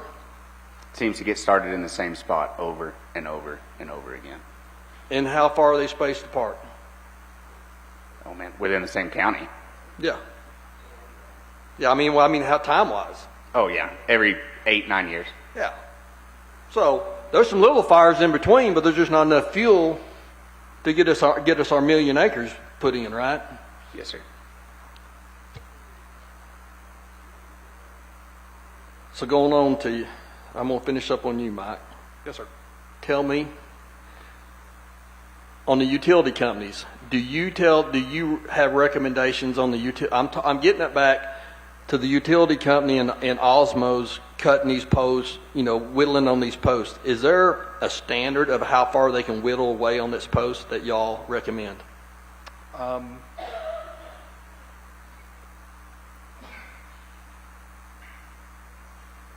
That I don't know the answer to. Not that we recommend, they're supposed to follow, industry standards. Would and that be practices. something you would do? That we would have those rules, or that we would do the whittling on the pole? No. Sorry. I know you wouldn't whittle on it. No, yeah, I'm not trying to be. That you would have recommendations on how far you can whittle a pole down before you guys say maybe this was too far. Well, yeah. So in their reports to us about their pole inspection policies, and they want to make sure that they're following the industry standards and best practices. And part of our investigation is going to be did they how did they follow those standards and practices in this case? I'm not very good at acronyms, but NESC, who's that? It's the National Electric Safety Code, and that's their And in their reports to us, they say that we follow the National Electric Safety Code, and they have their standards in there for pole strength, and there's differing standards. I know in the last few years, Xcel has been in the process of upgrading their poles from a Class C to a Class B pole, which is it's 50% stronger of the pole and the guy wire. So, well, what if I told you their standard was 67% of original strength? Would that make sense? Would you think that sounds probably? Yeah, I'll believe you. That's what it says. Yeah. And then if I told you the pole that came down, this was just measurements. My brother measured it. It was above the ground was 27.5 inches diameter. And where they'd welded it down to 18.5 inches, which comes out to 45.2%. Would that raise any concern to you? I mean, that's something we definitely want to look into. And yeah, if you could share those pictures, that information, we'd love to have it. Okay. And then here's another one. So we had some testimony of people of Xcel cutting electricity off for hours or weeks or days or whatever. So what that tells me, and you monitor the outages, right? Yes, sir. So obviously on a windy day, that's just like any other windy day around here, they're cutting power. So that tells me that they know they have a problem, that their equipment is not up to snuff, and so they have to cut the power because their equipment won't withstand the winds. Well, yeah, that's a call made by the utility if they see a risk to both the system or just a wider risk. They're going to be the one to make the call about should we shut off the electricity. They've got to notify the grid operator, which would be Southwest Power Pool here. They also notify us that they're doing that. Have they ever done that before? Not that I know of. So this is a new thing. Yes, sir. Interesting. Sorry, Randall, I don't have anything for you, buddy. You're all I can say is y'all are consistent, and I appreciate you being consistent. So, Well, and let me tell you on behalf of my director, my executive director, and my commissioners, I would not be here if I wasn't the person that can carry some authority and make some commitments and give you honest answers. That's why I'm in the position I am in at the commission. But the legislators know how to get in touch with us and how to make sure we follow up with them. But I'll commit to both of the landowners and any of the other landowners that work with this committee. We're here for the long haul. And if this is an issue that impacts or is something we need to resolve, we're not packing up and leaving town and going to leave you hanging. This is an issue. Well, I'm excited. We drug you out from under that rock you were living on that you didn't know what the hell's going on up here. And so I'm thank you, Ken, for digging a hole and rescuing him. And I appreciate it too, Chairman. The one thing I will say is just a few moments ago you asked for us to get a witness. We're in the process of getting an inspector here. It might not be until after this next panel, but we will get a representative here. I can assure you, if you have somebody that can explain inspection responsibilities and processes to us, we're going to make time. Okay. So, Mr. Abraham, are you done? Yes, sir. Ms. Burrows, I believe you had a few things Yeah, before I get started. Just a couple quick questions. So I want to set kind of the stage of some of the things that we're facing that you've heard over the last couple of days. We've got communities out here that some have even declining populations, but you heard county judges and volunteer fire departments talk about the need for additional resources there and a declining tax base. But they talked about maybe some of the people here may be faced with all of their income lost, but people trying to get more property taxes out of them. Whether you've said it clearly or not, I think you have, there's a real concern that we're going to have insurance carriers that want to leave the market, perhaps after these wildfires, or raise premiums on the group to, basically cover the costs of this. Maybe they won't have individual cancellations, but as a group, they're going to make business decisions. So the same taxpayers are looking at rate hikes over here, utility hikes over here, and they've lost all of their means of producing for themselves. Dad used to talk about trying to get blood out of a turnip, and I don't see how this is going to work. And so I know one thing is the state agencies are prohibited from lobbying the legislature. So we have to ask for things. So I want solutions from y'all. And I want to be real clear what those are. I want TDI to give us a plan to make sure we actually have the ability to cover coverages for property and casualty insurance in these parts that remains affordable. Y'all come up with it. Give us that proposal. Give us the idea of how we can make sure we can still have coverage for landowners that's affordable in these parts given the catastrophes that have happened out here. I want the same thing from the PUC on rate hikes. I don't want rate hikes, but I want to know what is the solution to make sure we still have affordable electricity after this when you have utility companies who are having different demands upon them, given that we have people who are not going to be able to afford to pay all of these. And then y'all get together, Railroad Commission and PUC, and give us a solution for actually inspecting and regulating and overseeing no man's land, as we called it earlier. So we want those to come to Chairman King. Y'all tell us what we need to do as a legislature to help figure those things out and get those to Chairman King, and we'll look at those ideas. But and if you need more things from us, let us know. But you've been here for 3 days. You've heard the inputs. You understand the assignment. Yes, sir. You understand the assignment? Clear. You understand the assignment? Yes, sir. All right. Thank you. Okay. Mr. Collins, just to go back to the first line of questioning about inspection of these power lines on these oil field sites or locations or pads, whatever we're calling them today. I found some information regarding the question if the Texas Department of Licensing has any jurisdiction over this, and I'm going to read a few things to you in the audience.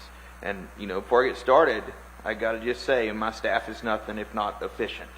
They found all of this in minutes, and we don't have near the budget you do. So I think that's conservative values.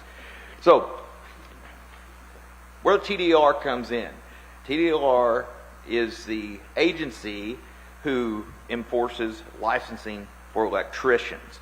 Under the Railroad Commission's rules, what their rules say, not statute, what their rules say, operation and maintenance of electrical power lines. An operator, meaning an oil and gas operator, must construct, operate, maintain electrical power lines serving well sites or other surface facilities employed in operations incident to oil and gas development and productions in accordance with the National Electrical Code published by the National Fire Protection Association and adopted by the Texas Department of Licensing and Regulation.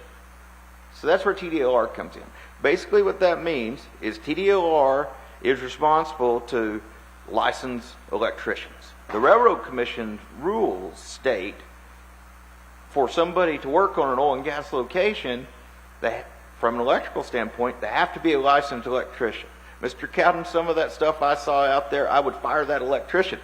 I don't believe they were all licensed. Now, furthermore, as far as enforcement of that rule, this is what the legislature, this is what the statute has given the power to the Railroad Commission. The Commission may adopt all necessary rules for governing, regulating persons and their operations under the jurisdiction of the Commission as set forth in Section 81.051, including such rules as the Commission may consider necessary and appropriate to implement state responsibility under federal law or rules governing persons and their operations. So what that's telling you, you don't need more laws. The legislature doesn't need to act, Mr. Collins. The Railroad Commission has full authority to inspect these electric lines. That's what the statute gives the Commission the ability to do. That is in statute. That is today's statute. In fact, that's been statute since March 15th of 1979. So this is not a TDLR issue. Inspection of electrical lines on oil field locations, whether you're inspecting them today or not, the Railroad Commission has the authority to do so without statutory change. Now, I just wanted to clear that up for everybody. Now I do have a few questions for the Railroad Commission and a little bit outside of just electrical. One of the things I've heard from our volunteer fire departments, our landowners, as well as the Forest Service when we do have these wildfires. Flow lines running above ground. And while they don't necessarily start the fire, but if the Forest Service is running through with their dreaded bulldozer and they snag those flow lines, obviously that's an issue. Now, the oil field I operate in is deep gas. You know, we don't see those kind of things. My well servicing company, we operate in on bigger wells. So that's really not an issue where I operate my company, but it is an issue over here, and I've been all over these stripper well fields too. I guess my question is, what is the rule for above ground lines, and is there a rule on how long they can leave them there? Do they have to, because they're not even marked to say what's in the line, which is public safety. Could you respond to that one first? I can tell you I don't know the answer to your question, but I will find out and get an answer back to you. I would bet your inspector can tell us what he's governed. He might. Now, I will tell you that we do have a differentiation of jurisdiction. For instance, gathering lines for natural gas systems, those are regulated, used to be regulated by PHMSA. We obtained jurisdiction over those during the last session. Y'all provided us additional FTEs and additional funding to be able to regulate and inspect those. Some of those are above ground. Okay. And so that is the natural gas gathering system. The flow lines you're talking about, I don't have an answer for you. Okay. We'd like to have that answer because that's something that has come up, as you know, Yes. the last 3 days about the danger that poses, particularly to our firefighters when this stuff's going on. Let's talk about well plugging and orphan wells. We have a plugging fund currently that's held within the Railroad Commission for orphan wells. Is that correct? Yes, sir. How much money's in that fund today? For the state-funded well plugging program, we have completed, and I'm going to tell you, we've completed 700 wells plugged so far this fiscal year. Okay. Our goal y'all gave to us from the legislature when you funded that was 1,000. Okay.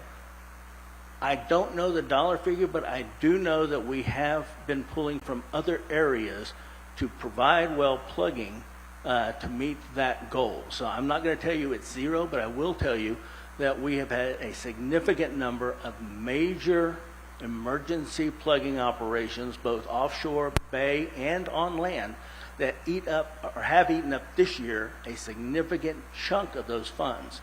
I will also tell you that as of yesterday, it's my understanding that we are going to be receiving some federal funds for well plugging. Those come like anything, any gift from Washington. It comes with a lot of red tape and a lot of restrictions. Our intent is to use those funds to also plug wells, but not to supplement or replace our state funding of wells. Our intent is right now to make sure that we have adequate resources to get that remaining 300 plugged by the end of this fiscal year. How much money we have left in the plugging fund itself, I don't know, but I know we've been moving money around to get additional funding that was allotted for other purposes into that fund to meet our emergency needs and to meet that goal. Can you give us some sense of how does a landowner get an orphan well on the plugging list? There's tons of questions over this on, is it a point system? Is it, what is the parameters for a landowner to call the Railroad Commission, there's an orphan well out here, hadn't produced, how do we get on the list? If it is truly an orphan well, okay, let's assume that to begin with. And let's also assume for a moment that that well has not been in any way transferred back to the owner, back to the property owner to be used as a water well. When that happens, that creates some problems. Some of them were dry holes, never produced oil, and reverted back to the operator, back to the surface owner, and now they want us to plug them. We don't have jurisdiction to plug water wells. I think y'all gave that jurisdiction to another state agency during the last session. You gave them funding for it. But we, What state agency was that? Texas Water Commission, Water Board? the Water Water Development Board? Yes, Okay. sir. And so there is a ranking system for orphaned wells. It's a priority list. That list, basically, it's a risk analysis, and we look at multiple factors. One of the very first factors that makes it at the top of the list and will frequently result in an emergency plugging action is if that well is leaking. Okay, if it's visible from the surface and there's a leak, I can tell you that that is the well we're going to today or tomorrow. Okay, we're going to get somebody on that well immediately. Other wells that reach high priority in the prioritization system are wells that may be H2S. Again, you don't mess with H2S. We don't want those sitting around, and those make it to the top of the list. Other wells that may jeopardize the usable quality drinking water, those are rated higher on our list. We do have the ability to say whether drinking water is in that particular area, and whether that well, based on what we understand as far as the depth of it and the design of it, if it's going to risk the usable quality groundwater, that will place it higher on the list. Also, the well integrity. We do an inspection, we test fluid levels, we test pressure, and we'll look at the casing and make a determination, do we think this is a stable well at this time? And if that is, it will probably end up in tier 3, okay? If it's not, and it's one of the higher priorities, it will maybe end up in level 1. If it's, like I said, if it's escaping, leaking, that's number 1. We also will prioritize wells that are in urban areas, as opposed to more remote areas, because if there is a leak, it's going to impact more people. Same thing with schools, businesses, and even highways, depending upon where that well is. If there was a worst case scenario with that well, how big of an area and how many people is it going to impact? That will also play a role in the determination. Okay. Would it surprise you to learn that there's actually a constituent of mine in this room that has a well on their property that's 101 years old? Do you believe that well has integrity? I would defer to the inspector who inspected the well. I can't wait to meet him. I'm not telling you the one who showed up today is the one who... But I still want to know the inspection process because, yes, rural area, not urban. 101-year-old well certainly wasn't drilled with rotary or top drive technology. Pipe wasn't the same. This was a cable tool hole. It probably doesn't have a piece of pipe left in it. There is no integrity in that hole. It's 101 years old. And I'm going to look. We're going to go ahead and look up what the current statute is to make sure we're not passing redundant laws. But I believe a well like that, that you have the statutory authority to move an older well like that to the up in a priority list, but we'll get that information. But yes, there's many wells around here that are 100 years old, and there's no way they have any structural integrity left. Then those would be higher on the list. Whether that would create a priority 1, an emergency plugging action, I don't know. Well, they're clearly not. I mean, we've had this orphan well fund for how long? When was that created? Do you know the year? I don't know the year. It's been since I've joined the commission. It's been right. It's been more than 13 years. More than 30 years. Yeah. And so the well was 70 years old then, and it hadn't got any better since then. So I think there's a way to change this priority list. And some of these wells that are out here, as it was pointed out, maybe it's not technically orphaned, but the operator is ignoring it. Didn't shut the power off. We've just got a loose power going to a well that should have been plugged a long time ago, and that's really what we're trying to get at here when we start talking about making changes. Many of these operators are holding on to these stripper wells till that wet gas starts bringing a little more money, and then they'll get their half a barrel a day. So they don't want to call them an orphan well, but they're not going to do anything about it. So maybe the definition of orphan should be looked at as well. Could help the commission move some of these 100-year-old wells up on the priority list. Can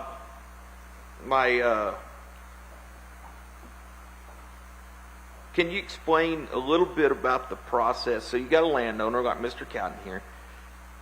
There may still be a lease signed, but nobody's been out there in 5-10 years. Well shut in.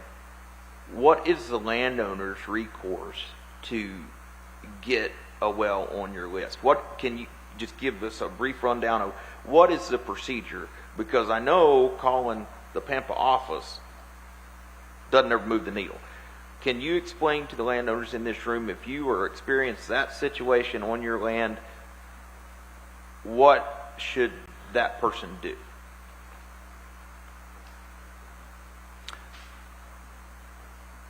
I'm going to give you this isn't probably the right answer, but it is the responsible answer, and that is they can call me, and I will make sure whoever is responsible for that getting on the list, it gets where it deserves to be on that list based on the priority established by an inspector. Thank you very much for that, and I'm going to encourage everybody to take you up on that. And if you would like to leave a stack of business cards, you're going to get a lot of phone calls, and I'll be glad to publish your phone number. What's your cell number? I'm kidding, Mr. Collins, but I do want Mr. Cowden to talk to you directly, and as well as my friends back there that have the 100-year-old wells. One second, Mr. Cowden, let me finish my line of questioning, and I'm coming back to you. Lease agreements. This is something that's kind of been a thorn, as a landowner that's not a mineral owner, it's something that's been a thorn in my side, and I've actually talked to Farm Bureau about this a lot when they always want to fight the eminent domain fight, but the landowner is stuck with whatever lease was signed 100 years ago. Now, the oil company lease may have changed hands 10 times. The surface owner may have changed 10 times, but that lease is there forever. Is that a correct statement? Unless there was a violation of some of the terms of that lease, and in those cases, we have invited we've invited landowners to reach out and to file a complaint with the commission to have the well transferred out of that operator. We would start off, if it's an abandoned well, that's one thing. If it's not, we will have to seal it and then take it Auction out of it off. Yes, sir. Okay. But I will tell you that in those particular cases, it is not unusual for landowners, and I know you saw me when I walked in this morning. The first thing I did is I started addressing some of these landowners on that exact issue. And, I told them, I said, you don't need an attorney. All you have to do is file a complaint with the hearings division of the Railroad Commission, and it will go to a hearing with that operator that they no longer have a good faith claim to operate that lease. Okay. Who actually reads these complaints, or what's the process of that? Because right now I see a lot of landowners in here that I'm not their lawyer. I don't do their paperwork, but they tell me we filed complaints. We filed complaints for years. Nothing ever happened. So just to be clear on the process here, I want it on the record. File the complaint. So do you file the complaint with Railroad District 10? No. Who do we file the complaint with? File the complaint with the hearings division of the Railroad Commission, 1801 North Congress, Austin, Texas, 78711, I believe. And we reference your cell number. I will tell you that as a former judge, I was responsible for reading those complaints and conducting those hearings. Okay. And I personally have read hundreds of those complaints, and I personally have approved, in reality, I have denied that operator the right, finding that they did not have a good faith claim to operate. Most of the time, these former operators just default. They don't even show up. And then we've eliminated that part of that problem that the landowner has. Sometimes the operators do show up. Other times they'll try to transfer that lease at the last moment before a hearing. There's a lot of people who play games with that. But as a former administrative law judge, We took it very seriously, and we did address those. If they come to the hearings division, if they go somewhere else, I apologize, and I can't be responsible for them, but they should be forwarded on to the hearings division. To the hearings division. Yes, sir. That answers that question, and I hope everybody in here that is a landowner that has these issues will take Mr. Collins up on a personal visit and know that to bypass District 10 and go straight to the division's office.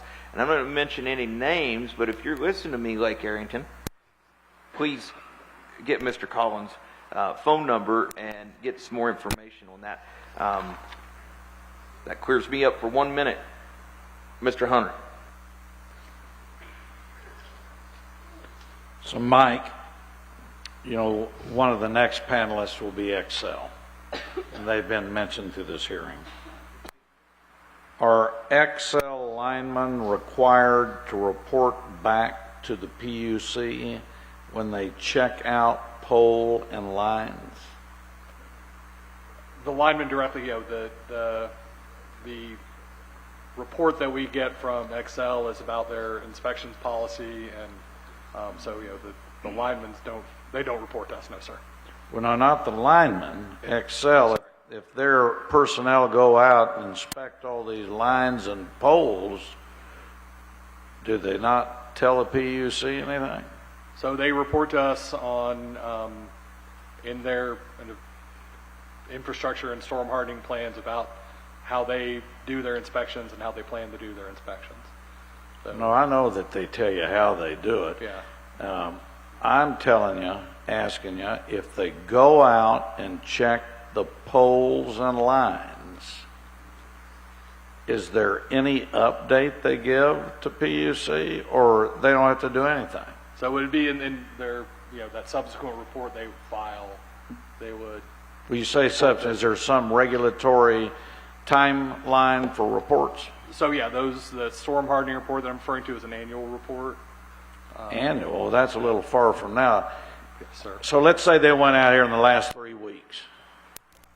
When are they going to report to you what they found? Well, and that's where it gets into that enforcement process. We ask them questions about. The answer is you don't know. Yes, sir. Okay, say that into the. So yeah, they. No. The answer is you don't know. Correct? So I want to make sure I'm saying I don't know to the right question. So. Yeah, I just want to answer. So if Xcel linemen go out and inspect poles, lines, and let's say that's been done in the last few weeks. First, do they report findings, information to the PUC? Outside of those annual reports and any enforcement actions were taken, no. So basically, nobody's going to know anything for a year. Is that correct? Correct. There's the reliability numbers that they report. Yeah, that would. So we basically, all the folks here have to wait a year. Isn't that the bottom line? Yes, sir. Okay. TDI, now that he's answering it. It's called yes. Next, one of our suggestions, Chairman, is to expedite pole and line reporting so that your communities can know what they're finding. So let's take a look at that. I've got a question to 1 second, just to follow up on what Chairman Hunter asked. So,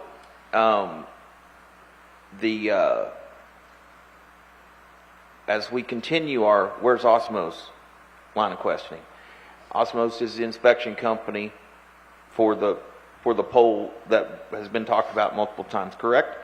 Is Osmos a preferred vendor? So like TxDOT can't just go hire any paver.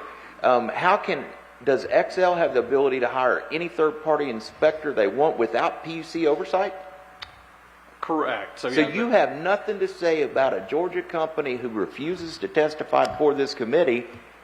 You have nothing to say about that, but yet you are the agency with purview over the utilities, but every other agency in the state of Texas has to answer for certified vendors, whether it's TxDOT or, I mean, there's a railroad commission and there's at least a bid process that has to go before they get before they're able to work. And as you are the regulating body, don't you think Osmo should have to pass some sort of test before they can just go chop a pole down?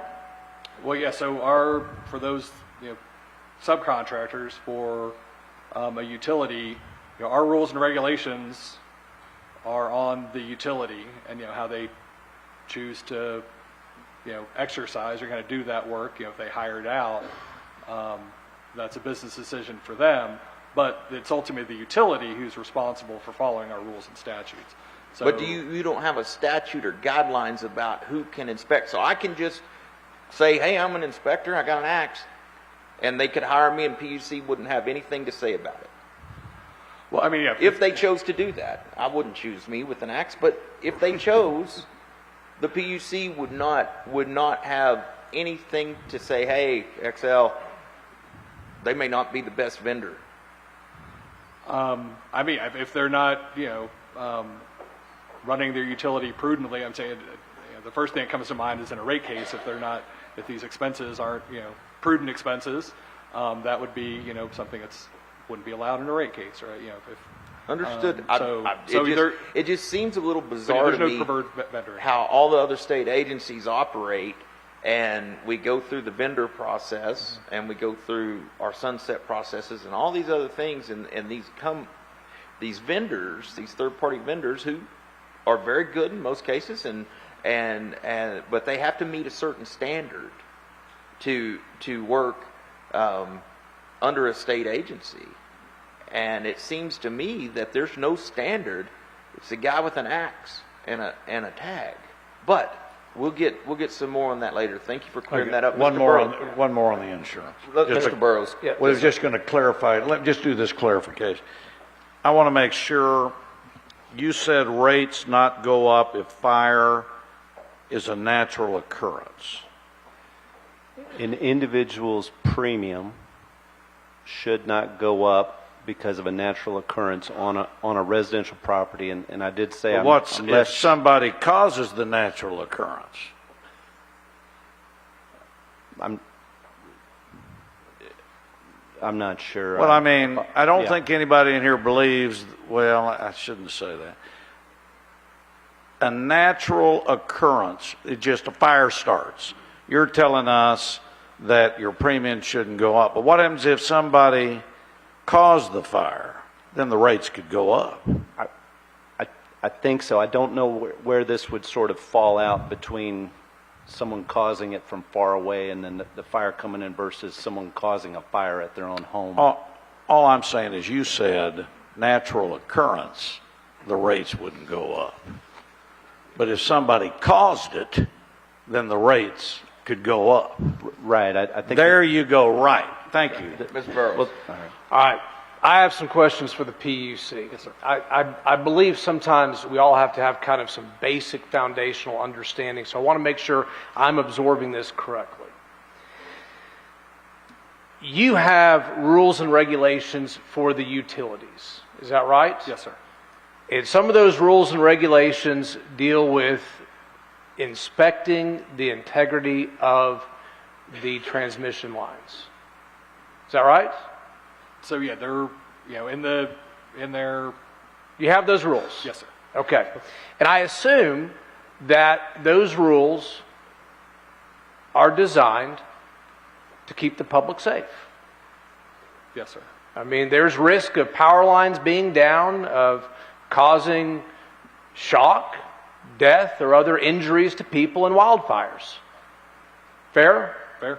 So you have rules in place that have been put upon the utilities to prevent situations that we experienced up here.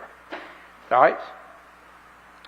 Right. Yeah. There's That's what they're designed to do. Yes. Keep the public safe from the things that we saw happen up here on these days and these fires in question. Fair? Fair.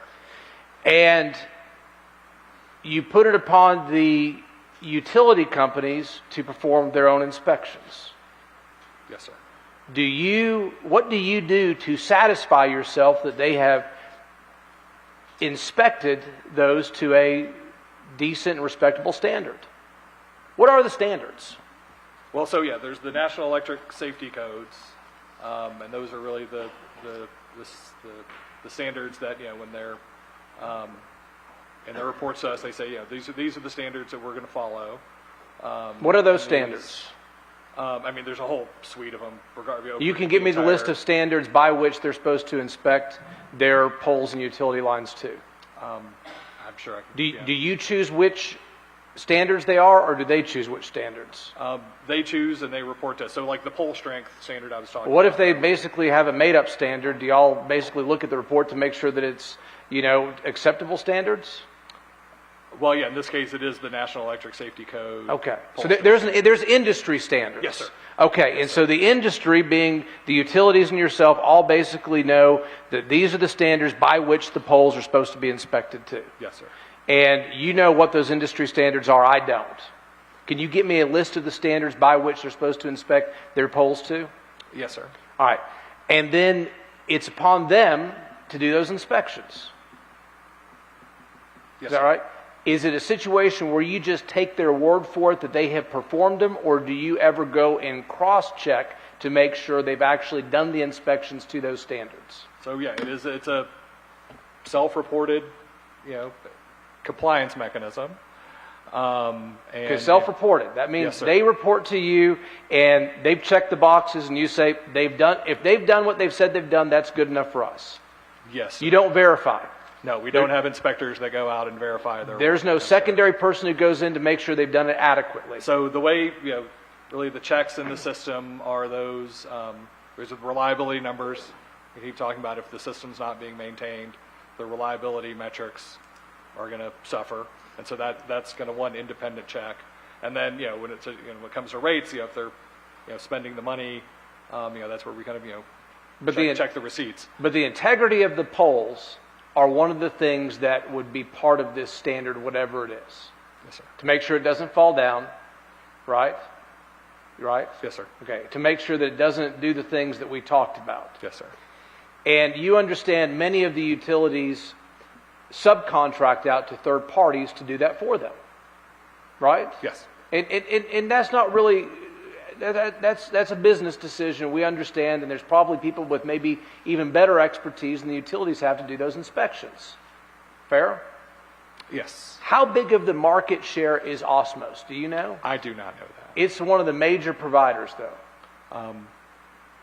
Yes. I mean, yeah, I really don't know. How 49 common they states are. is what they say. That's, yeah, I was on their website after, you know, checking it as well. They even took over an entity to do all the Hawaii inspections, correct? I do not know that, sir. Okay. But they're a big entity. Maybe we'll find out if they're 50% or 75% or 80% of all of the pole inspections in the state of Texas. Do you have any idea how much percentage they do? I do not know. Could you find that out for us? I'll see if I can find that number. Could you crunch those numbers or find somebody at the PUC to tell us how many of the inspections in the state of Texas are done by this company who has refused to come to the state of Texas and answer any questions to us? I'll do my best, sir. All right.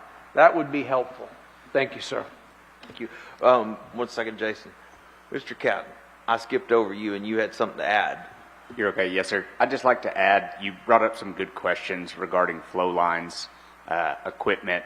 I'm going to call it junk that is left on our ranch, on our property. I'm going to speak because I think this is important for a lot of the landowners in the room, as well as a lot of the landowners that fall under the jurisdiction of Railroad District 10 in the Pampa office.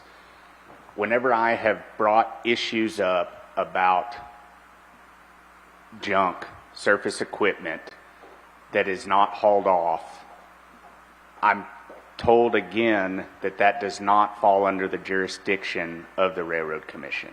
You saw how many fires have completely burned across our property since '06. I would be willing to bet it's not 2 days later that an operator shows up with more black plastic flow line to hook their wells back up. there has not been a single piece of black flow line that has been picked up since 2006 after they have been burned through. I think this is a concern for wildfires because, as the PUC testified, they have vegetation management. Around a lot of these oil well locations, there is junk and trash and debris from lack of maintenance for 50 plus years. They don't haul it off, they leave it on location, and this is right next to a lot of the electrical equipment that I just showed the condition that it's in. Now, I have cows that can graze that vegetation, but my cows cannot get into their trash and junk to graze, so this continues to grow and provides a bigger hazard to public safety, as Chairman Hunter explained. So what you explained under the Railroad Commission rules, what the Congress of Texas has charged the Railroad Commission with, we can use that same purview to address flow lines, equipment that is not in operation, that is left on the surface. So the statute, and I'm going to come back to that in a moment, but to answer your question, the way my understanding of the statute, I'm sitting by two attorneys, which is always a dangerous place to be. Seems pretty clear to me that the legislature has empowered the Railroad Commission to adopt any regulatory and enforcement rules they want to. And now, why they haven't adopted those rules, or if they have and we're not enforcing them, we're still researching more statute as we speak. But my understanding of the statute is that is correct. Okay, I just want to be clear because the message that's been delivered to me is that that does not fall under our jurisdiction. Well, their jurisdiction is what they want it to be when it comes to an oil field location. That's what the statute gives them the power to do. Okay. Now, why they haven't, if they're going to, if there is a rule, some obscure rule that just got lost because, as you can imagine, the code is quite lengthy. That all needs to be dug up and explored. But I'm going to let Mr. Abraham ask you a question. Yes, sir. Well, I guess I got a question to you. Now, I'm confused now. Now, the bill from 1979, did it not say that it is the duty of the Railroad Commission to inspect the power lines coming into the location? No, what it's...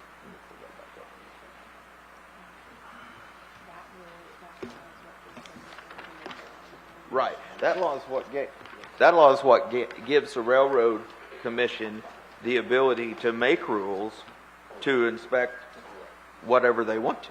I mean, they have the ability to police this in house. So the reason I brought that up is we had some questions about, and from some of you on this panel, is you're the legislature, we'll do what you tell us to. Yeah. Well, I think I was 5 when the legislature gave the Railroad Commission the power to police the industry they have purview over. So I don't think that is actually the legislature's responsibility.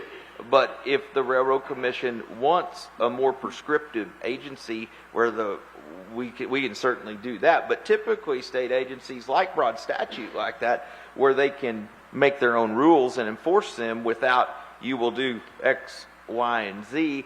But possibly that needs to be we need to take a look at that. Yeah, I guess we need a complaint line for the Railroad Commission. Well, who do we call to complain about the Railroad Commission? Mr. Collins. Well, but he's the Railroad Commission. Right. Who do we call to complain about him? I mean, this looks like to me he's trying to push the buck. Well, you would go through Sunset. I got a good idea for Craig. I guarantee you go out there and start rolling them power lines up, I bet you'll know who the freaking going to take responsibility for those power lines. I bet you once you get out of jail, they'll let you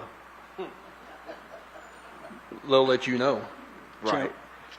Chairman? Yes. If I may, Sure. I told you I owed you some answers.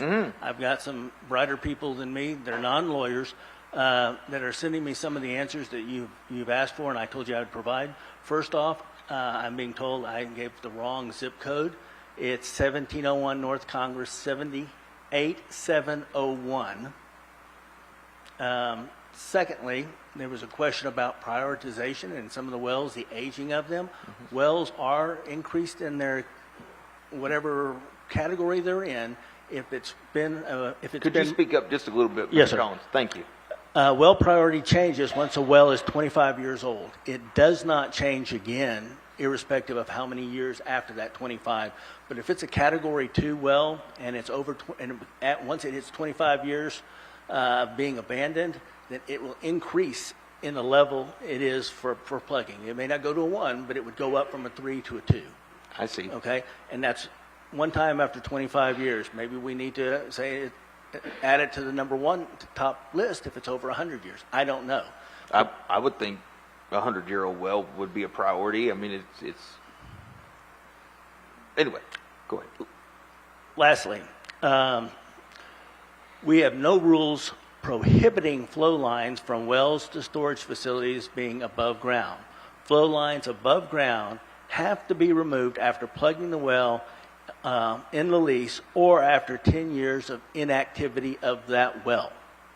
And so if there's stuff that's being left out there after the well has been plugged, or then it's been more than 10 years of inactivity of that well, and even if it hasn't been plugged, then it is the obligation of the operator to remove those flow lines. And who forces the operator to do that? The Railroad Commission. So if we're aware of it, let us know. If you know there's a 10-year, in excess of 10 years old, or a plug well, that those are still there, those, under our rules, would need to be removed by the operator. What do we do when the operator is long gone and bankrupt? Then frequently we will have allow people to come in, remove surface equipment, and either reimburse the commission or possibly even the landowner for the salvage value of that particular equipment. Okay. 1 second. Mr. Cowden, did you have? Yes, on the plugging and abandoning, we have, the Railroad Commission has come out and started the process to plug some abandoned wells that are on our property. Whenever I've brought this to the attention of the Railroad Commission years ago, there's a lease that's on us. We moved to the Panhandle in 1991. I was 5 years old. This lease has not been in production since I've been here. Yet, when I went to the Railroad Commission and said, why are these wells still here? They said that they had filed a fluid level test. I believe there's a form, number form, that the operator can file that says that they have come out and shot a fluid level test. A fluid level test just shows the Railroad Commission that the hydrocarbons that are downhole are not coming up the wellbore and pose a risk to freshwater. Okay? As long as they have that on file, they don't have to plug and abandon the well. So it can sit there since 1991 and they're still there. All of their equipment is still there just because they supposedly came out and shot a fluid level test that showed that hydrocarbons did not pose a threat to freshwater. Freshwater brings up another good point. This is not something that I was aware of, but it's something that has been brought to my attention in this testimony. If there is an old well, an operator could potentially get around the liability of plugging it by designating it a freshwater well, is what it sounds like. Now, I don't have the picture on my slideshow, but I have it in my phone of a casing that I don't know how big it is, but it's 12 inches plus with a ball valve on top of it and a sign that was not placed there by me as the landowner that says freshwater well. Now that is concerning to me that an operator could potentially list a well or give the impression that it is a freshwater well so that they would not be liable to plug it by the Railroad Commission, and it would then be deferred to the Texas Water Development Board. I think that's a fair concern. Mr. Abraham? That's what I was asking. That was it? Okay.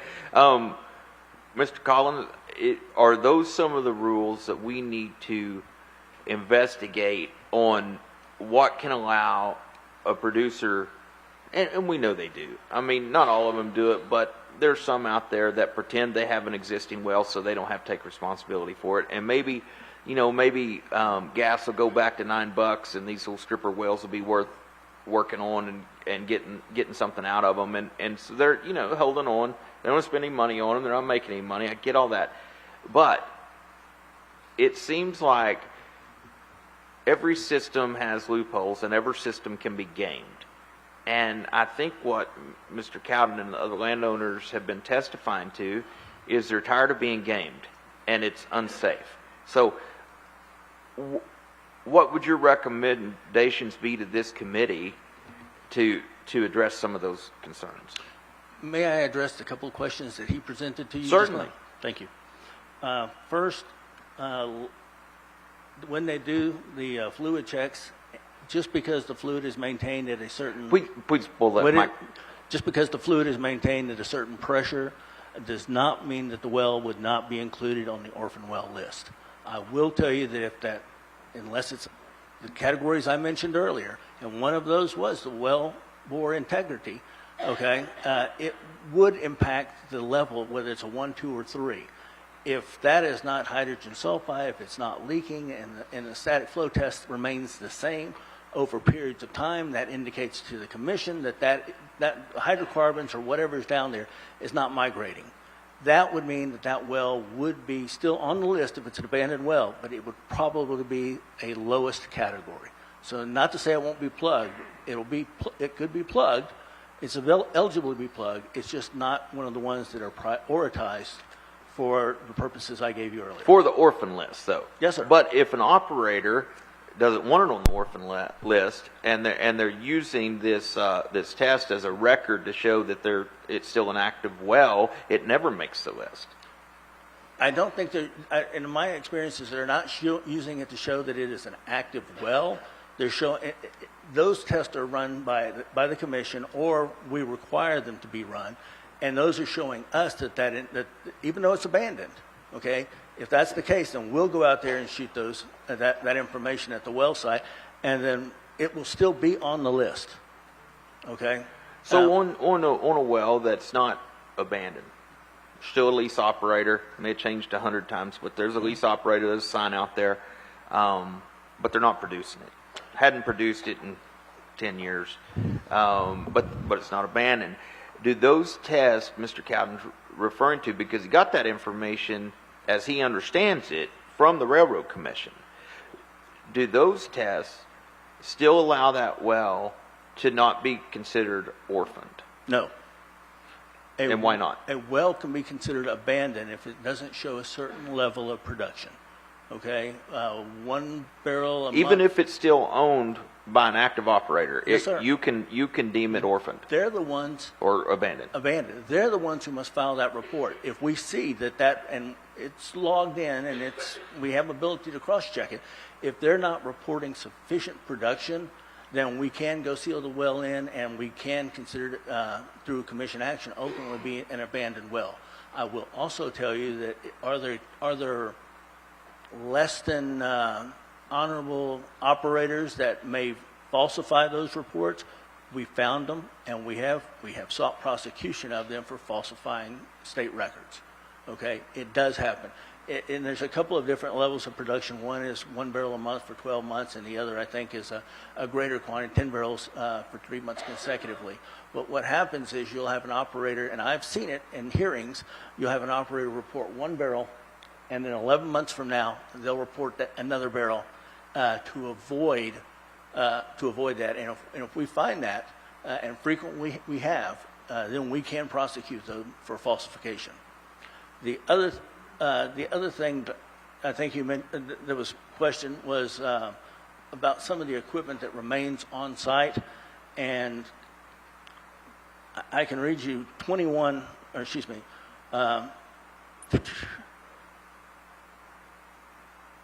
21I. It says rubbish debris that constitutes a fire hazard has to be removed from within 150 feet of a well, tank, or pumping station. If that's not occurring, then we need to have a violation issued against that operator. I think that's exactly what Mr. Cowden and other landowners are asking you to do. That's not happening. And I mean, I think the pictures are worth 1,000 words. And so I think that rule you just referenced, what rule was that again? Did you say it one more time a little louder? I will. 21I. 21I? Yes, and natural resources. Oh, no, that's Railroad Commission rules, 21I. 21I. Yes, sir. Mr. Cowden, did you reference that? Did you get that number? Yes, sir. I got it.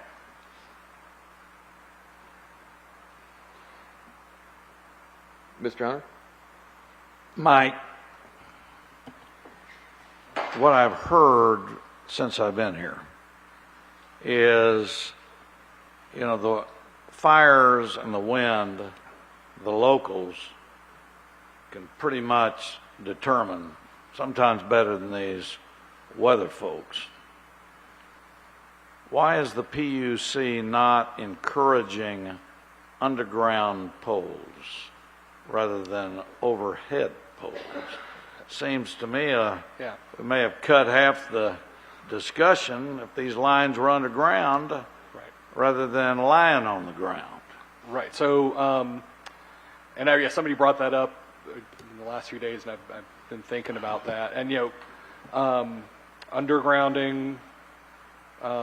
Well, first of all, it is very expensive, and so that gets paid by the ratepayers. Well, so that there part, we right? go.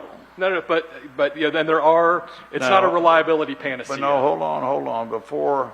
So we're worrying about money over safety. No, not just not at all. And that's just the first point I want to make. They are very expensive, but it's not a reliability panacea.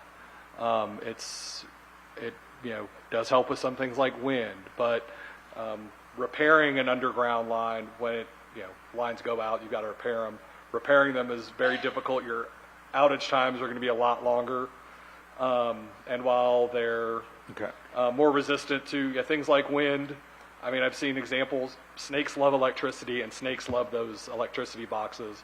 So I've seen pictures of snakes' nests in those electricity boxes. So they're even though they're buried under the ground, it kind of raises a different set of risks than above grounding them. So it's well. Hold on. Other than the snake defense, is it money? I mean, it's with a lot of things in utilities, we're looking at what the benefit is to the customer. Is the customer getting a reliability and safety benefit for that? Bottom line, Yes, look, is an overhead line any more reliable than a well-placed underground line? They're different. Well, I know they're different, but I ask about the reliability. They're both reliable, aren't they? So the underground line is hardened. Your outage times are going to be longer because you got to dig to get it. So, but we so got to measure. Look. Yeah. You're just telling me all the negatives. Right. Underground lines are done in Texas, correct? So neighborhood distribution lines are often undergrounded when in newer neighborhoods. The big transmission lines are very rarely undergrounded. But we have a unique region. Yes, sir. And this is something I'd like PUC to look at. I think everybody in the room knows it's money, but if safety is really the goal, then let's look at, are there ways to get there? Then I'd rely on the landowners. Well, let me ask you this, Mr. Cowden, do you and the landowners, do you feel, with your experience in being local, on the electric utility pole and line, is it better for you think, to be more underground than overhead? From a fire hazard standpoint, yes, sir. And based on your history and what you and the other landowners economically through the years, that could have been an extreme help. Yes, sir. All right. I'd like PUC Chairman King to take a look at that. I mean, this region's a little different, and the other reason is you seem to have a fairly predictable time of the year, not always exact, on the winds and the fire, and maybe the cost today will be cheaper than the damage in the future. Members of the questions yet? Mr. Cowden, I'd like you to bring up your slide with all the abandoned poles that were in the line. Okay. Can you do that? She's And then operating. if you've got that picture of the large casing with the ball valve on it, Yes, sir. could you text it to me real quick? And Yes, we're going to sir. show that one too, because Okay. that seems a little odd that would be a I thought the same thing fresh water. If when I the saw it. casing is 12 inches and it's got a ball valve and it says water well, That was never placed there by us or has been assigned to us as a water well. well, I'd like to see it. Okay. Everybody else want to see it? Yeah. Chairman? Yes, sir. If I may, I want to clarify something and provide a rule reference. Just because a well is inactive, and it may pass that fluid test, does not exempt the operator from removing that surface equipment after 10 years of inactivity. Okay, and that is statewide rule 15I. And if it's not being enforced by an inspector, we need to know, and we'll send another inspector out there that can write up that notice of violation. Okay. So once again, that would be the role of the local inspector, or so that there should be a record of 10 years somewhere. And then when the local inspector goes out and says, hey, you've hit the 10-year mark, it would be that inspector would enforce the operator moving or then the fine would be assessed for non-compliance. Is that correct? Generally speaking, yes, sir. All right. That's not the right picture. There was one out in the pasture, just I believe old poles. 8. Yes, sir. There, that one. Yes, sir.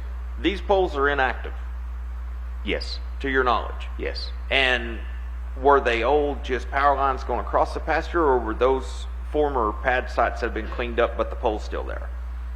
So the one on the left, I'm actually standing on the location, the oil well location, and it's taken back east. So that is servicing the location that I'm standing on. Okay, but there's nothing coming to that location now. I mean, that location is abandoned. There's no power on those poles. That's correct. And do you have an idea how long those poles have been standing like that? It looks like there might be one on the ground. Yes, sir. There is one on So the there's a ground. couple that have fallen down, at least one. I don't know how long they've been there, as long as I can remember. But the well site, is there surface equipment on the pad where you're standing? Yes, sir. But it doesn't function. No, sir. No power to it. So there's a pump jack, there's probably some flow lines, some trash, that kind of thing. Correct. So I'm assuming those were the poles that were run originally to get the power when it was a functioning well. I would assume the same thing. But you don't know who owns those poles. No, sir. And nobody ever comes to clean them up. That's correct. So we've already, I think, established that it's within the Railroad Commission's power to create rules to enforce that kind of cleanup. We know that. But I guess my question is to the PUC or the utility, if there's no line, no power anymore, but somebody put those poles there, and I'm assuming it was a utility company or a licensed electrician, because we don't allow non-licensed electricians to do this. Is there never a record kept of who installs those poles?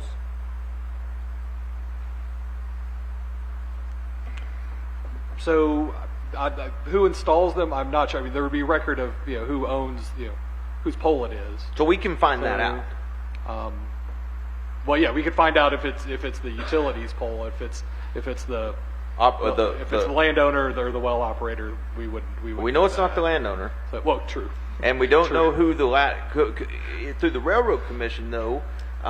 Is there a way Mr. Cowden could find out who the last operator was, since it's clearly abandoned? And I mean, surface equipment's still there. There's still well bore. Obviously, there's power poles that aren't used anymore. So the Railroad Commission should be able to give Mr. Cowden the information if that operator's still in business. We should be able to tell him who the last operator is. We can also tell him whether that operator is still doing business with the Railroad Commission. I would encourage, landowners that do have issues to go onto our GIS viewer. You can go on and identify the wells that are on your property and get the well number for it. Once you've gotten that well number, you can call the commission and ask who the last operator. It may take us some time to find that information out, but we can determine who the last P5 holder for that well was and whether they are still an operator in good standing and have their bonding and everything with the commission. So is there a specific department the landowner should call for that to research that information? I think that if you'll get the well number and reach out to the P5 department of the commission, that's where I would start. And if not, it's going to be the technical permitting department. But I would start with, if you have the well number and you have from the GIS viewer, start off with the P5 department, and they won't. If they're not the right ones, they'll get you to who is. And if they can't, we'll call you. I'm there. Yes, sir. Okay. And you're going to give us your cell number. We're going to post it. And it's also my understanding from the rule that he read, Texas Railroad Commission Rule 21I, that they would be able to clean that up as long as it is within 150 feet of the wellbore. Now, some of those lines will be within 150 feet of the wellbore. Other lines will not be within 150 feet of the wellbore. So that brings up another question.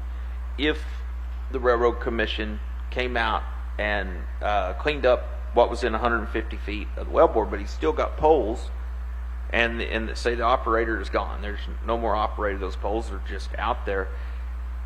As a landowner, is Mr. Cowden assuming liability by moving property without some sort?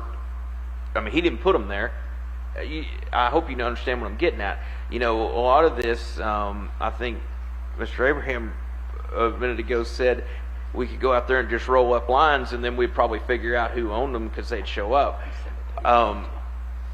Is there a liability issue for a landowner to clean up the mess on their own without commission approval?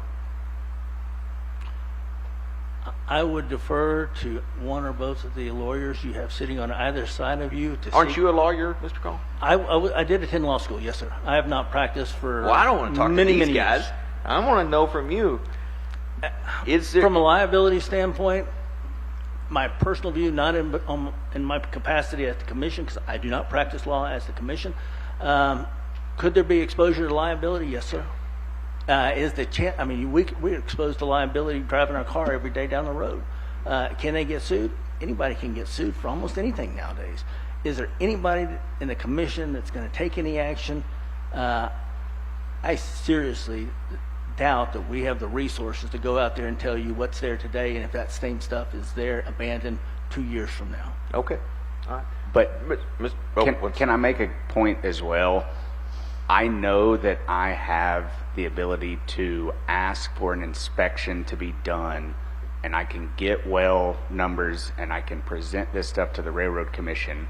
But it sounds like to me I'm doing the Railroad Commission's job by being an inspector for them.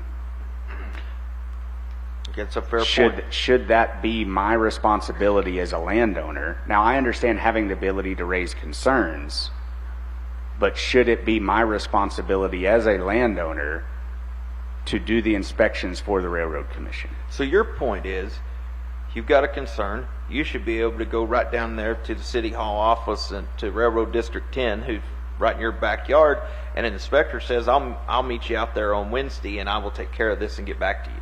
I feel like I should be able to. I understand. Ms. Burrows. Okay. PUC. Yes, sir. And the utilities might want to take note of these questions. If I wanted to go do pole inspections for a utility company tomorrow in the state of Texas, could I do that? I mean, you'd have to be hired by. Well, other than being hired, but if they wanted to hire me, I've got no training, no expertise, no nothing. I don't have to have a license, do I?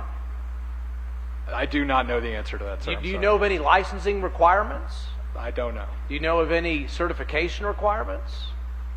There may be, but I'm not aware. But we're having these third-party inspectors, which most people employ, looking at this for public safety, but we don't know if there's any licensing or certification requirements for these third-party pole inspectors to do their job. Is that fair?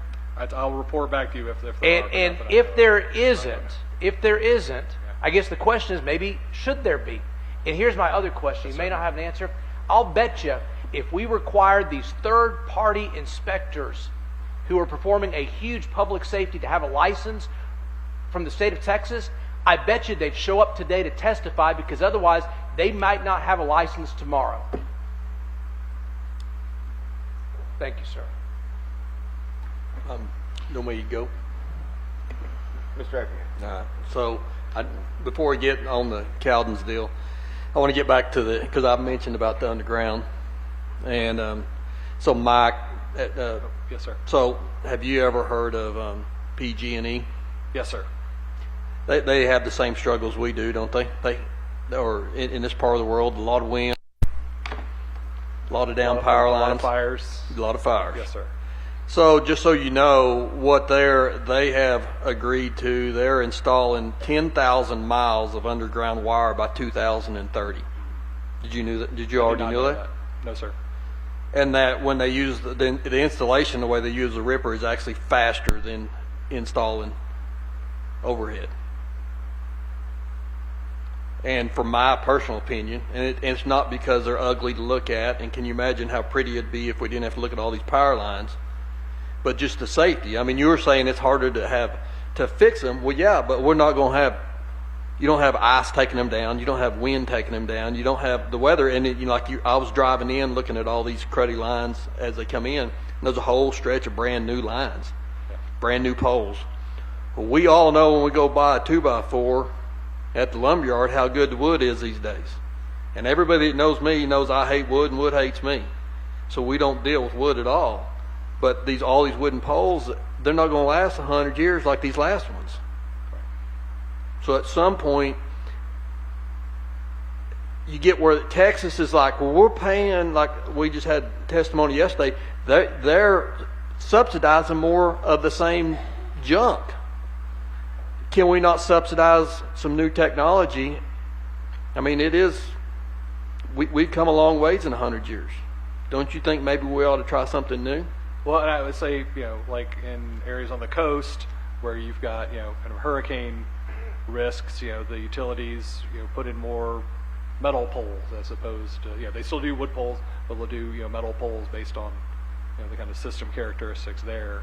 And so, I mean, I think there's options, there's technology out there, and I think that's going to be part of the resiliency planning and the storm hardening going forward. I mean, these are going to be the things we're going to be looking at in the utility as well, to make sure that the appropriate technology is being used for the conditions up here. And the point you've been making a lot over the last few days is these winds aren't abnormal, and I've really taken that to heart. That we kind of look at these things from a single disaster perspective, but if these are the normal operating conditions up here, then does the system need to be resilient to that? Yeah, I guess the point I was getting at is I don't see why the state of Texas should be subsidizing them to do the same the same bad ideal, right? And so I think we could push maybe some underground. I mean, I know us, Craig and I, we're just a couple simple-minded old ranchers that don't know much about anything, but do you put any overhead power lines in? No, sir. And I why- do have some, but anything that we're putting in the future will be underground. And why is that? Risk of fire and the liability hazard. Yeah, and it works. Yes. Yeah, all right. We'll talk about you well. Craig, thanks for sharing the picture. Yes, sir. The first thing I'd say is at least they spelled all the words right. And funny enough, the question that you asked about the power lines being down, if you look right over the top of the freshwater well sign, you can see a couple of locations. One of those, I don't know if it's the one on the left or the one on the right, is actually the location that I was standing on when I took the picture of the down power lines. So that's the proximity, but you can get a better view of what it may look like. So I know there's a lot of distance further than 150 feet a well. So Right. go ahead. Sorry. So the operator that put that beautiful sign up, are they still actively coming on your ranch? Yes, sir, they You are. know who they are? Yes, sir, I do. Do you want to share that with us? I would rather not. Okay. I would be happy to share it with the Railroad Commission in a But meeting. you know it. You Yes, know sir. them. Yes, sir. So you can share that information with the Railroad Commission. Yes, sir. Have you asked them to have a drink out of that? I have not. It No, says sir. fresh water. Hell, try it out. And if they can drink it and still stand up, don't end up like your cow, fine. We'll leave it. Okay. It's just point of reference to see what these guys are actually dealing with, and I'm making light of it, but it's seriously not a joke. Well, it's a good point, because there's bad ones out there, but they're not all bad. And Judge Porter made a point yesterday. He hopes that his mom and pop family business is not put out of business due to increased regulation and increasing the cost on their production. And I understand that.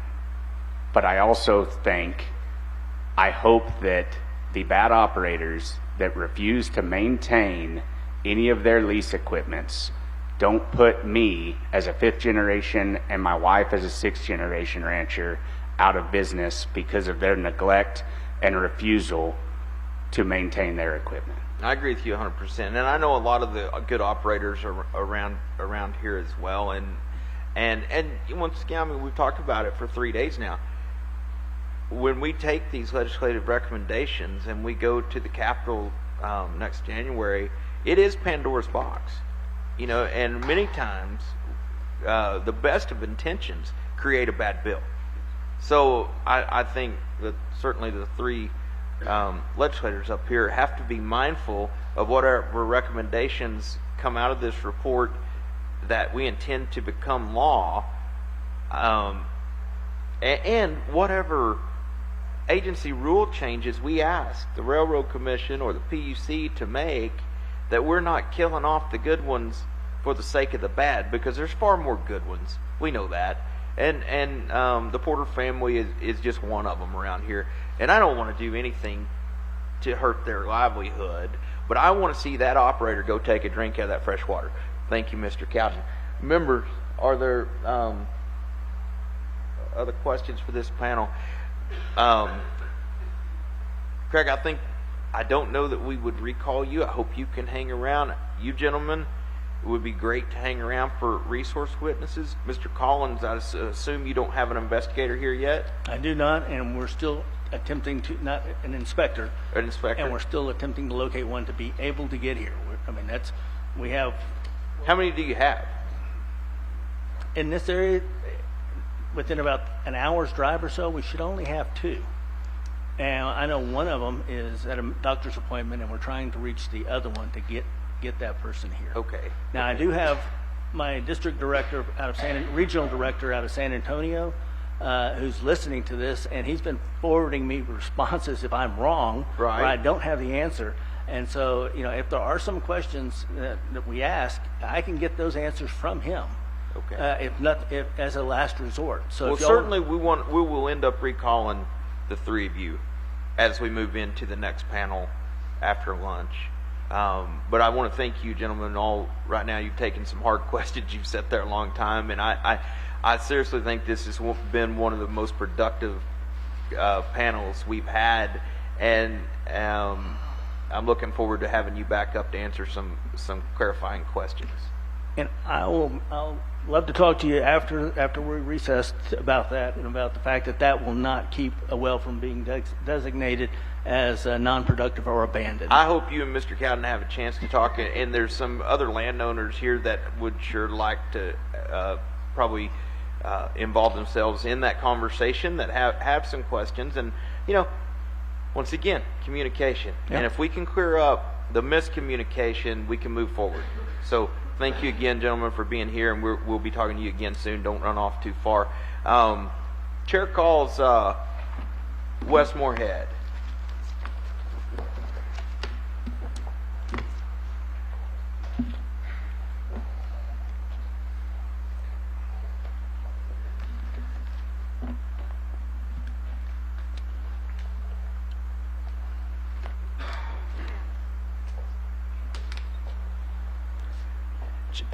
Chief Moorhead, I still have you as West Moorhead Fire Chief, Texas A&M Forest Service. Is that correct? Yes, sir. That's correct. Thank you, sir. And thanks for hanging around the last couple of days. And I don't see your... Oh, one more time. I don't... it looks like your investigators that came yesterday or the day before have left. Yes, sir. And so you may or may not be able to answer this question, but we just heard testimony that no fires ever started on an oil field location as far as the Railroad Commission knows. You, and I'm assuming these investigators are somewhat under your purview, correct, as fire chief? Yes, sir. Now, I found that testimony unbelievable. When you had a guy drive up from East Texas to tell us the Windy Deuce fire started on an oil field location. We got pictures of it. So no matter what we know, what we think about the officer's report, it's clear that one started on an oil field location. What's the breakdown here? What's the problem with the Texas Forest Service sharing that report with the Railroad Commission? Now, if they've got inspectors in the field that all lived through this fire too, and for them to say, honestly, that no fire ever started on an oil field location as far as the Railroad Commission knows, how's that possible? Well, sir, what I found out in the last hour is that we have not historically shared that information. Those fire investigations have not been shared with the Railroad Commission. Now, in the last 60 minutes, we have implemented a new structure to make sure that happens going forward. Absolutely will. And so we'll correct it immediately. With that said, we don't do a fire investigation on every fire. And actually, 9 out of 10 wildfires in the state are handled at the local level. And so we are not there. We don't know the origin and cause on those. Of the fires that we do respond to, we still don't do an investigation on every one. So there's going to be a large portion of wildfires in the Panhandle that are started by power lines or started on these well sites that no information is passed on unless it's done at the local level. That answers that question. Members, there further questions for Chief Moorhead? Go ahead. Yeah. Mr. Burrows. Just a thought occurred to me. Would you be the best agency to have a centralized reporting of all the locals of their fire and origin, or would that be somebody else? We are well positioned for that, and we actually have that. We encourage local fire departments to report to us wildfire occurrence. I'm sorry? But they don't? They don't have to. Okay. They don't have to. Would you like them to? We would love to have that information and that data. Yes, it does help us identify where fires are occurring and what the cause is on those fires. So one of the things that maybe we need to look at is making sure that we have centralized reporting that's actually occurring, and then sharing between the agencies so everybody actually knows what's happening. Yes, sir. All right, thank you.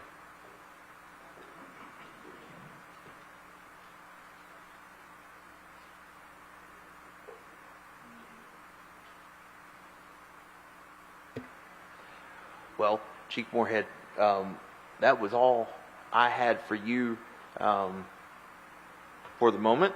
Yes, sir. But I want to get to the bottom of how in the world the Railroad Commission can sit here and say there's never been a fire started by an oil field location.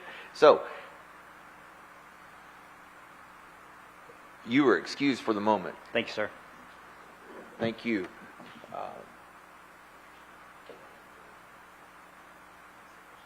Get,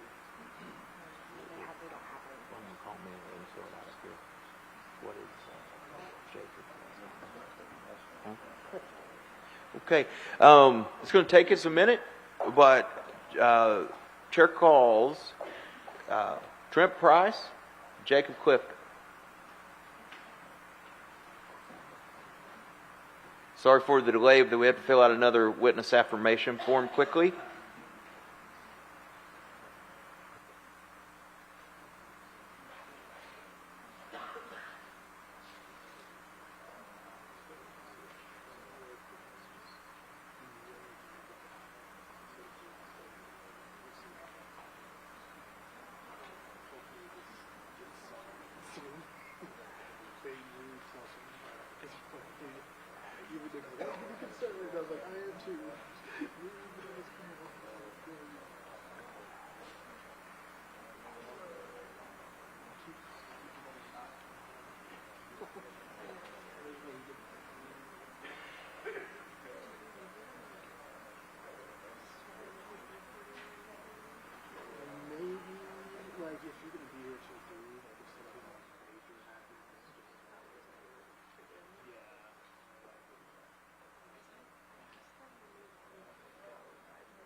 Okay, first of all, we have Jacob Clifton, Fire Chief, Skellytown Fire Department. Is that correct?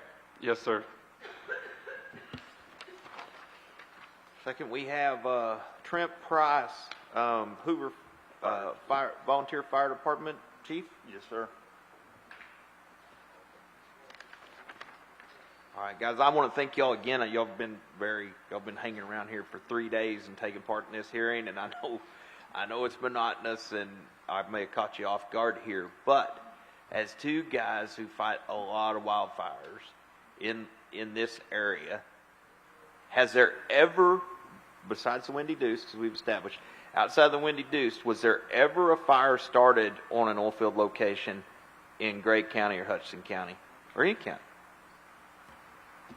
Yes, sir. I can tell you Monday morning we responded to a 10-acre wildfire started on oil field infrastructure. Mr. Price? Many over the years. I mean, we've seen it from electric motors, power lines. Week before, or about a week after the fires the other day, we had one just right west of town. Location. Landowner said it hadn't pumped in the last 5 to 6 years. Weeds growed up, drops of wire. Said there's only one well on the whole property that pumps, but they keep power going to everything else. And it dropped, started a fire, and set it right at their house. Would you say, you just watched the last panel testify, I saw you in the back of the room, you saw the pictures that Mr. Cowden provided to us. Would you say those pictures are representative of pretty much every small oil field site around Gray County, Hutchinson County, this area?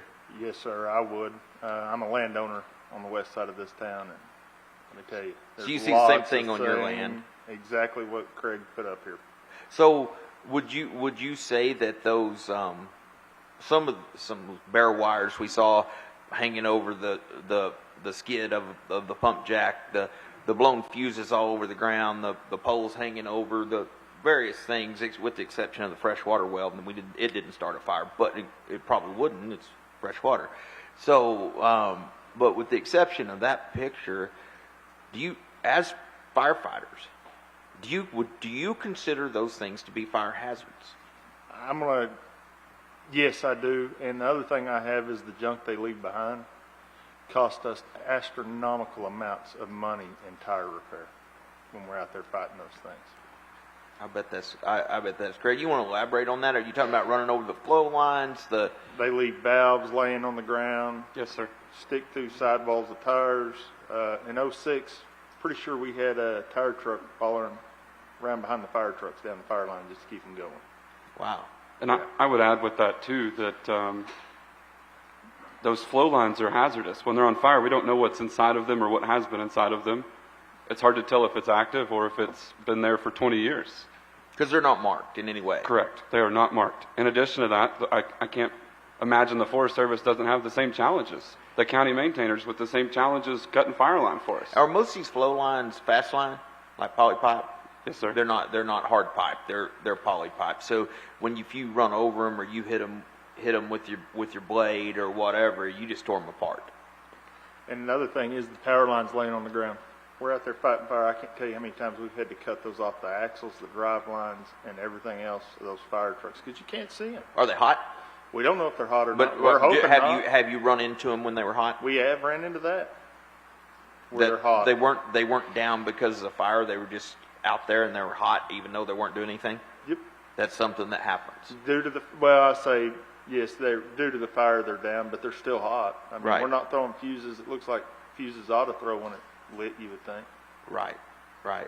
So given this information that you just clarified, boots on the ground, you guys do this every day. You're a landowner. You're all over these counties. And you can pretty much stipulate that what Mr. Cowden shared with this committee is true. Yes, sir. Yes, I got sir. one question. Well, let me ask Okay, go this ahead. first, because this is why I brought you up here. I'm still troubled by the Railroad Commission statement that the Railroad Commission there's never been a fire started on an oil field location that's been reported to them. They have no knowledge of it. This is the first time. Do you guys ever report, when you do your local, we had the Forest Service come up, Forest Service said, look, we haven't been reporting it outside of our organization, but we just remedied that. He said, Chief Moorhead said most of these investigations are done at the local level. Do you guys ever report ignition sites to anybody or causes? So I would like to answer that question. Please. A challenge with that is we are not investigators. So speaking for my agency, unless it is obvious that there is a power line on the ground or something of that nature, we do not oftentimes document a cause. I can tell you that our agency reports every response that we do through the Fire Connect, through the Forest Service. My report that I do is on a different vendor that imports in. I manually do that. On the report that I do, it has those assessments of origin and cause when it's very obvious. I can't imagine that wouldn't be something that's imported into the Fire Connect system in the Forest Service. So I'm wondering if that was something that has been imported, even though the Railroad Commission doesn't currently have that information. If the Forest Service could gather that information and import that into the Railroad Commission, where the Railroad Commission actually has documentation that many of these fires start on these locations. It just seemed odd to me that the Railroad Commission stated they have no record of a fire starting. And so what needs to be done? You just said it, but Mr. Price, from your standpoint, how do we get that information to the Railroad Commission? Railroad Commission isn't going away. This committee is about making our state agencies better, not a hindrance. That's a hindrance. That is a hindrance. What do we do? Communication between all agencies. I mean, Forest Service, yes, we have to report everything. Our fires have to go in. And I'm not involved directly with our grant stuff, but my understanding is that to receive our grants, we have to report our stuff in. Keep them aware of what's going on. But then again, I'm going to pull the fire chief hat off and go the landowner deal. Just like Craig said, just like Jason said, I've reported and I've went blue in the face and it really feels like on the landowner side, they go under a rock and hide on the Railroad Commission. So I've got wells venting gas out there constantly, every day. Complain. Nothing gets done. So something I would add onto that, I'm not a landowner. I've got a lot on my plate, but would it help if we called them every time there's an electrical fire? If you give me a number, I'd be happy to make that phone call. They might be aware of them. We're working on getting Mr. Collins' number posted. I'd like to have it. I mean, old saying was a squeaky wheel gets the grease. So Yeah, squeak right. enough, we'll get some grease. Well, on it. and I think that's right. But and I'm taking a few shots at Railroad Commission just because it's fun. But listen, they are a good agency in a lot of ways. But the squeaky wheel does get the grease. These old dilapidated fields. That's not where the action's happening, and they are a state agency like most. They are limited on manpower. They're limited on resources. When I got in the legislature 10 years ago, the Railroad Commission's newest computer was 12 years old. I mean, seriously. I mean, an agency that has purview over the Texas Miracle was operating 12-year-old computers. So, we have challenges at the state level, but I don't think it's acceptable that as many fires as we know start right here. And actually, they start the same place, go down the Canadian River, and then come back over the top of you guys. 3 out of the last 4 big ones took the same track. And I don't think it's acceptable that the Railroad Commission says, we have no record that a fire ever started on an oil field location. We need to make sure they know that. And we need to make sure they know it a lot to drive those inspections and the cleanup further up here, because given what these old fields produce, nobody's paying attention. And and so I would ask that whatever reporting mechanism you're using, whether you're sending it to Forest Service or whatever, and I think Chief Moorhead made it clear that from now on that's going to get shared with the Railroad Commission, because to your point, Mr. Price, squeaky wheel here, we got to squeak a lot. Yes, sir. Especially when nobody's watching. Let me paint one more picture for you here. And y'all were talking about this earlier. We go on a structure fire today. We pull the meter. One of the processes we go through, shut the utilities in. That meter's pulled, and until a licensed electrician has come out, Xcel will not reconnect that. So I don't understand. I think a solution, maybe that's what we need to do. I know my department, one of these oil leases starts a fire. First phone call I make to dispatch is to get me Xcel out here. We're pulling the power coming into the whole lease. My solution is when that happens, maybe they need to have a license. Somebody come in and take care of the inspect the whole lease before they reconnect it. Well, and I think that's exactly what the statute we pulled up directs them to do. But why do my question is, why do we do it here and not there? I got you. I agree. But I think the statute we talked about earlier clearly gives TDLR says a licensed electrician must perform this work. Nobody's inspecting it because we're not squeaking loud enough. That's right. Back to your first point. Members, there questions for these guys? I just wanted to get the reporting done. I just want to follow up on that. So essentially, when you get a structure fire, you pull a meter, the electrician comes in. So it's a lot of self-reporting. Yes, sir. So I think, so if y'all are contacting the Railroad Commission, it should be, and Xcel is not, if we can get Xcel to not hook the power back up. Yes, sir. And then at the same time, the oil field needs to self-report that the inspection has been done and they are cleared for power again. Yes, sir. And that falls on, I would say, the Railroad Commission. It's not y'all's duty to do it. It's not the landowner's duty to do it. It is. I think the only reason we'd need y'all reporting it is because I guarantee you, the oil company's not going to self-report, Nope. are they? Out of sight, out of mind's what they look at. Yeah. I mean, I get it. Everybody does that. And at some point, we hold the Railroad Commission accountable to follow up. So this thing, because I know you and you know me. We've been to the same freaking well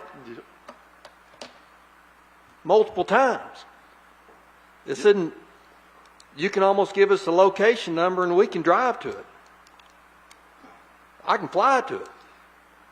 Yep. And I'm like, hey, we've been here before, right? I mean, Yes, sir. go ahead, Jacob. I mean, Yeah, and I would like to echo a lot of the things that Mr. Cowden said. My organization responds to his ranch. We deal with this very common frequently. You saw the pictures. It's everywhere. The Arrington Ranch is the same way. and no, they're not all big famous fires. I mean, Yes, sir. what was it, 3 years ago, maybe 4, we pretty much burned up all of Roberts County one little fire at a time, didn't we? Yes, sir. And coming across, you and Cowden, I mean, I know your ranch better than you do, I'm pretty sure. Same freaking deal. It's just like one little old patch after another. And I know y'all, like me, you fell out of your chair when the Railroad Commission said, "What? We never had a fire off of a location."